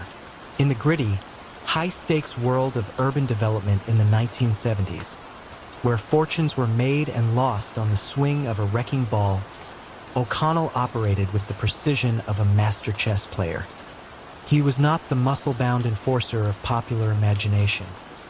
His influence emanated from the intricate, often opaque, rules that governed every hammer swing and concrete pour. O'Connell began his ascent not in the dusty trenches, but in the Union Hall's quiet back offices. A shrewd organizer with an uncanny grasp of collective bargaining agreements and jurisdictional nuances, he quickly rose through the ranks. He understood that ultimate power lay not in owning land or capital, but in controlling the very hands that shaped the urban landscape. He cultivated loyalists within every trade, quietly elevating those who understood the delicate balance of mutual benefit and veiled obligation. He made it clear, without ever needing to say it aloud, that progress in the city's construction sector flowed only through channels he approved. His criminal enterprise was a sophisticated, almost bureaucratic form of racketeering and money laundering. Construction companies, desperate to avoid the crippling delays of labor disputes, found themselves quietly paying consulting fees to O'Connell's network of seemingly legitimate firms. These fees weren't for advice. They were for the guarantee of uninterrupted work, for avoiding the sudden discovery of non-existent safety violations or the inexplicable disappearance of skilled laborers. The coercion was subtle. No threats, just the quiet, chilling reality that a stalled project meant ruin. Companies soon learned that the cost of compliance, though high, was always less than the cost of resistance. Money laundering was executed through inflated contracts and shell companies. The union's immense pension fund, meant to secure the futures of its diligent workers, became a primary source. Millions were invested in O'Connell-controlled construction supply companies that charged exorbitant prices for low-quality materials, or in equipment rental firms whose machinery mysteriously broke down, requiring costly repairs and endless re-rentals. These operations, often entirely legitimate on paper, became conduits for siphoning off funds, transforming illicit gains into clean, verifiable corporate profits. Ghost employees, listed on project payrolls, further swelled the flow of funds, their wages disappearing into O'Connell's coffers. The unraveling began with a persistent, methodical assistant U.S. attorney named Clara Vance. She wasn't investigating organized crime in the traditional sense. She was pursuing a pattern of unusually high construction costs across municipal projects, coupled with a perplexing absence of competitive bidding. Her focus was on economic efficiency, or rather, the lack thereof. She noticed that almost every major project in the city, regardless of the lead contractor, shared an invisible common denominator: a mysterious increase in unforeseen labor costs or delays that invariably led to contract renegotiations benefiting a select few. It was a statistical anomaly that whispered of deeper systemic corruption. Clara's investigation was a deep dive into financial records, union contracts, and building permits. She sought not the smoking gun, but the paper trail that linked the disparate, seemingly unrelated incidents of project overruns and delays. Her breakthrough came from a frustrated, meticulous project manager, a man named Thomas, who worked for a major construction firm. Thomas had been quietly documenting the bizarre demands made by union representatives, the sudden work stoppages over trivial issues, and the inexplicable approval of inflated invoices for services he knew were never fully rendered. He was close to financial ruin, his company bleeding money, and his reputation for efficiency being silently destroyed. Thomas didn't have explosive revelations of violence or drug deals. Instead, he provided Clara with a ledger, meticulously maintained in secret, detailing every extra fee paid, every ghost employee identified, and every unforeseen delay engineered by O'Connell's network. He laid bare the system of quiet extortion, detailing how the threat of a prolonged strike, or the mysterious disappearance of vital equipment, became the lever for extracting unearned millions. He explained how their company was coerced into using certain O'Connell-affiliated subcontractors, even if their bids were significantly higher, simply to ensure work continued. The federal investigation, now armed with Thomas's detailed accounts and Clara's financial forensics, shifted focus. They started tracing the money from the inflated contracts back through shell companies, many of which had silent, interlocking ownerships linked back to O'Connell's family members or long-term associates. They revealed how pension funds were being systematically bled dry through fraudulent investments, jeopardizing the retirement of thousands of hardworking union members. The quiet hammer of economic leverage was now being turned into undeniable evidence of fraud. Michael O'Connell's arrest was as understated as his reign. He was apprehended at a charity gala, mid-conversation with a city councilman, discussing urban renewal. There were no shouts, no struggle, just the quiet click of handcuffs beneath his impeccably tailored suit jacket. His trial was less about the dramatic testimony of victims of violence and more about the intricate unraveling of financial deceit. Prosecutors presented reams of documents showing the systematic inflation of costs, the phantom projects, and the labyrinthine flow of money from city coffers and union funds into O'Connell's private empire. The jury, made up of ordinary citizens, listened intently as the quiet mechanisms of economic strangulation were laid bare. O'Connell's empire, built not on concrete and steel, but on the quiet control of labor and the manipulation of financial systems, crumbled under the weight of its own intricate deceptions. The Grand Convention Center eventually continued its construction, but under new management and with a new sense of quiet relief. The question of its stalled progress and the hidden power behind it was answered. It was the silence of coerced compliance, echoing through the city's very foundations, that had finally been broken. In the high-stakes world of 1980s Wall Street, where information was power and fortunes were made on whispers, a brilliant, seemingly unassuming corporate lawyer, Michael Thorne, consistently seemed to be one step ahead of every market trend, his advice eerily prescient, yet his sources always remained a mystery. How did a man whose life revolved around legal documents and quiet counsel manage to consistently anticipate market shifts with such uncanny accuracy? And what seemingly minor breach of his meticulous information security eventually led to his downfall? Michael Thorne was the quintessential Wall Street lawyer. His office, high above the bustling streets, was tastefully understated, filled with leather-bound books and a quiet hum of efficiency. He dressed in sober, expensive suits, spoke in measured tones, and his reputation for intellectual brilliance and unwavering discretion was legendary. Clients, from venerable investment banks to aggressive corporate raiders, sought his counsel not just for his legal acumen, but for his uncanny ability to foresee market movements, to predict the subtle shifts in corporate power dynamics that would send stocks soaring or plummeting. He was the quiet advisor behind some of the decade's biggest mergers and most lucrative hostile takeovers, a silent architect of financial destinies.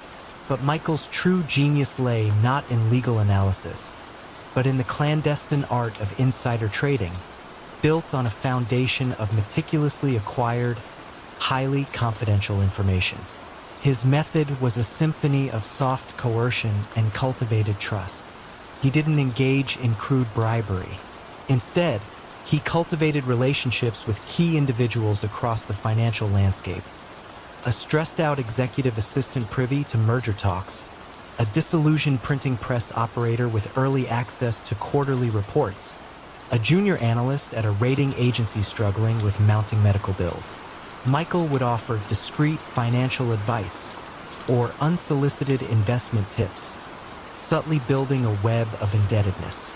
He'd help them navigate a personal crisis or subtly suggest a small, seemingly innocuous favor that, unbeknownst to them, would open a pipeline to critical information. The information wasn't delivered as a direct exchange for money. It was a consequence of a carefully nurtured relationship, a quiet understanding of mutual benefit, often with the sources themselves unaware of the true value of the data they were providing or its ultimate destination. Michael never placed a trade himself. He maintained an unblemished public record, his hands clean of direct financial transactions. Instead, he relayed his prescient insights to a handful of trusted intermediaries, high-net-worth individuals and small, independent investment firms who were always eager for an edge. These intermediaries would then execute the trades, often in small, diversified amounts across multiple accounts, ensuring that no single large transaction would trigger regulatory scrutiny. The profits, once laundered through layers of legitimate investments, would eventually find their way back to Michael, disguised as consulting fees, legal retainers, or lucrative long-term investment returns on seemingly brilliant early-stage ventures. He lived a life of comfortable, but not ostentatious, wealth, further reinforcing his image as a man whose success was simply a byproduct of his exceptional intellect.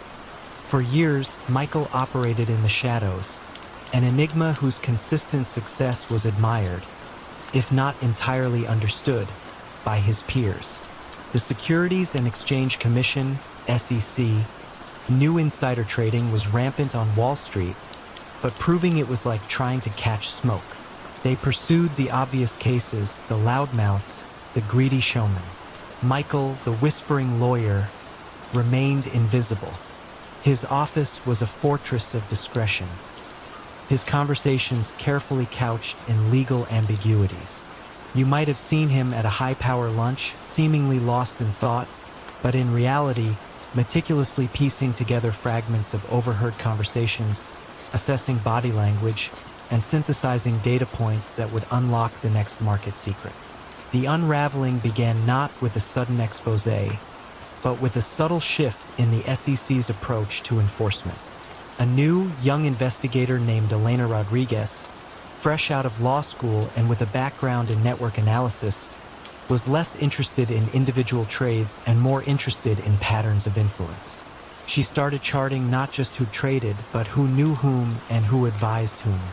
Her focus was on the information architects, the individuals whose advice consistently led to unusual profits. Michael Thorne's name kept appearing, not as a trader, but as a consistent, highly profitable advisor to a select group of clients. Elena noticed that whenever Thorne advised a client, that client's subsequent trades often seemed to predict an upcoming event with impossible accuracy. Elena's breakthrough came not from a wiretap, but from a meticulous examination of seemingly innocuous phone records and travel itineraries. She noticed that one of Thorne's long-standing, seemingly independent sources, a senior manager at a major financial printing company, frequently traveled on the same flights as Thorne or stayed at the same luxury hotels, though ostensibly for different conferences. The pattern was too consistent to be coincidental. Further investigation revealed a single subtle slip, a casual, almost insignificant payment from one of Thorne's offshore consulting firms to an obscure charitable foundation connected to the printing manager's ailing mother. A payment just large enough to alleviate a critical medical debt, but small enough to fly under the radar. It wasn't direct payment for information, but a quiet gift, a gesture of support that solidified a bond of silent obligation. When the SEC finally moved, it was with the quiet precision that mirrored Thorne's own operations. There was no dramatic raid on his office, no flashing cameras. Instead, two senior SEC investigators, including Elena, appeared at his door one crisp morning. They didn't present a criminal indictment immediately. They presented him with a meticulously compiled timeline of his prescient advice, cross-referenced with the public announcements of corporate actions, and overlaid with the detailed financial connections to his supposedly independent sources. They showed him the undeniable pattern, the invisible threads that connected his advice to the hidden favors he had orchestrated. Michael Thorne, the whispering lawyer who had mastered the art of information, saw his meticulously constructed empire crumble not under the weight of a loud accusation, but under the quiet, irrefutable logic of his own documented influence. The silence of his office, once a symbol of his power, now echoed with the quiet finality of his undoing. Corridors of downtown Chicago, amidst the clatter of typewriters and the murmur of ambitious dreams. One man built an empire not with concrete and steel, but with whispers and IOUs. Silas Thorne, a man known more for his meticulously tailored suits and quiet demeanor than any outward display of menace, became the silent architect of a city's underground economy. How could someone so understated, who rarely raised his voice, command such a vast and formidable criminal enterprise? 1. The answer lay in his ledger, a seemingly innocuous, leather-bound book kept in a fireproof safe, its pages filled with neat, precise entries that charted the fortunes and misfortunes of countless individuals and small businesses across Chicago. While other outfit figures were embroiled in turf wars and the rough and tumble of bootlegging and gambling dens, Thorne understood the enduring power of debt. He dealt not in brute force, but in a more insidious form of coercion: financial obligation. His rise began quietly in the late 1950s, a time when the Chicago outfit was already a formidable force, deeply entrenched in various rackets. Unlike their more volatile counterparts, Thorne preferred to operate from the shadows, leveraging his almost preternatural understanding of numbers and human desperation. His network wasn't built on fear of violence, but on the seductive lure of easy money. When a small business owner faced an unexpected crisis, when a gambler chased a spiraling loss, or when a legitimate enterprise needed quick capital that banks wouldn't provide, Silas Thorne was the whispered name.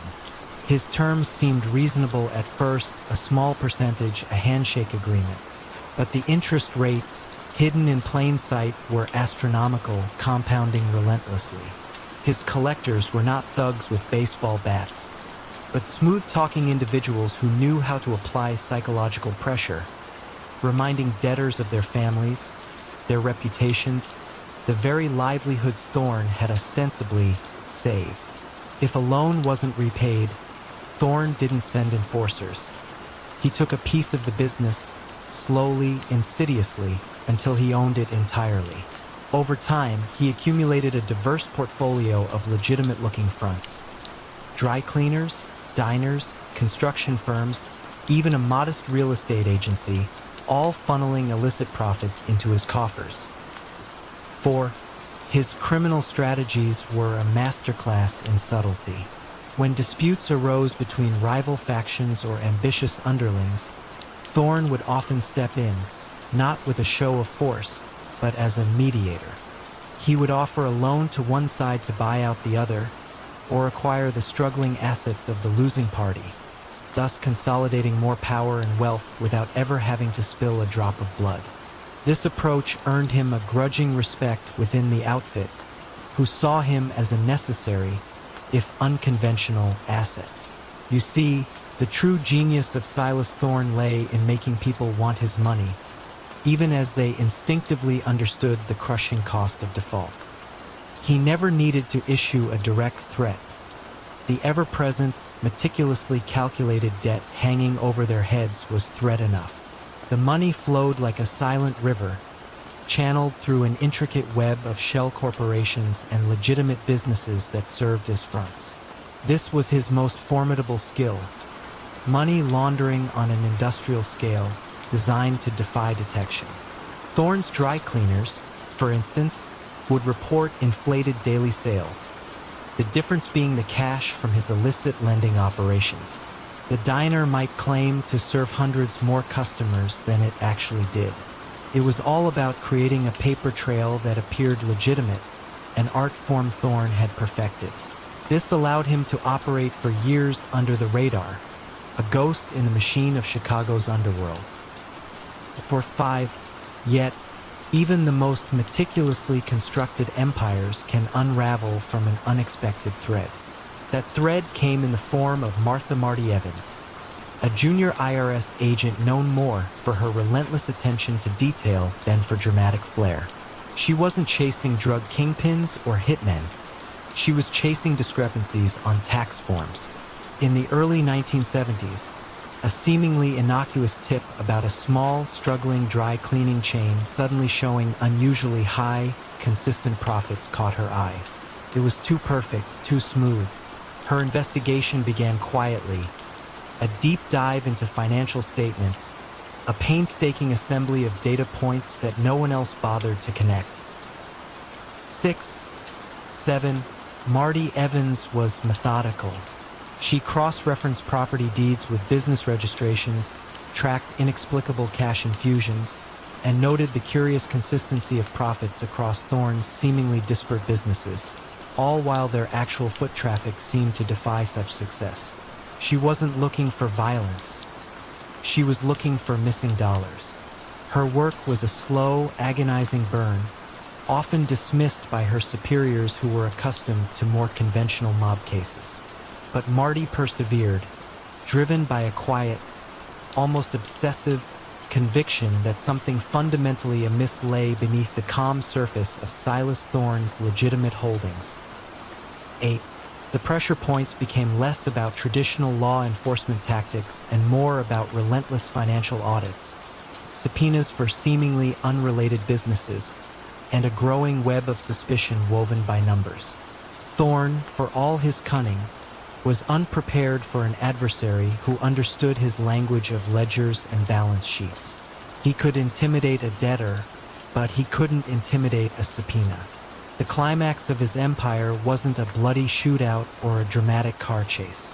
It was a quiet raid on one of his nondescript downtown offices. Marty Evans, alongside a team of federal agents, descended upon what appeared to be a legitimate accounting firm. They weren't looking for guns. They were looking for the ledger. After hours of meticulous searching, they found it. A hidden compartment behind a false wall, precisely where Thorne, in his arrogance, believed no one would ever think to look. The leather-bound book, with its elegant script and meticulous entries, was the definitive proof. When Silas Thorne was finally apprehended, he didn't resist. He simply looked at Marty Evans, a flicker of something akin to admiration in his eyes. He was cornered not by a bullet, but by a spreadsheet brought down by the very order and precision that had been his strength. His empire collapsed, not with a bang, but with a whimper of bankruptcies and seized assets. The subsequent investigations revealed the true scale of his operation, the countless individuals and businesses he had quietly ensnared in his web of debt. Silas Thorne, the ledger man of Lakeshore Drive, proved that you don't need a Tommy gun to control a city's underbelly. Only an iron will, an astute mind for finance, and a very accurate ledger. His story remains a quiet, chilling reminder that sometimes the most dangerous power is the one you never see.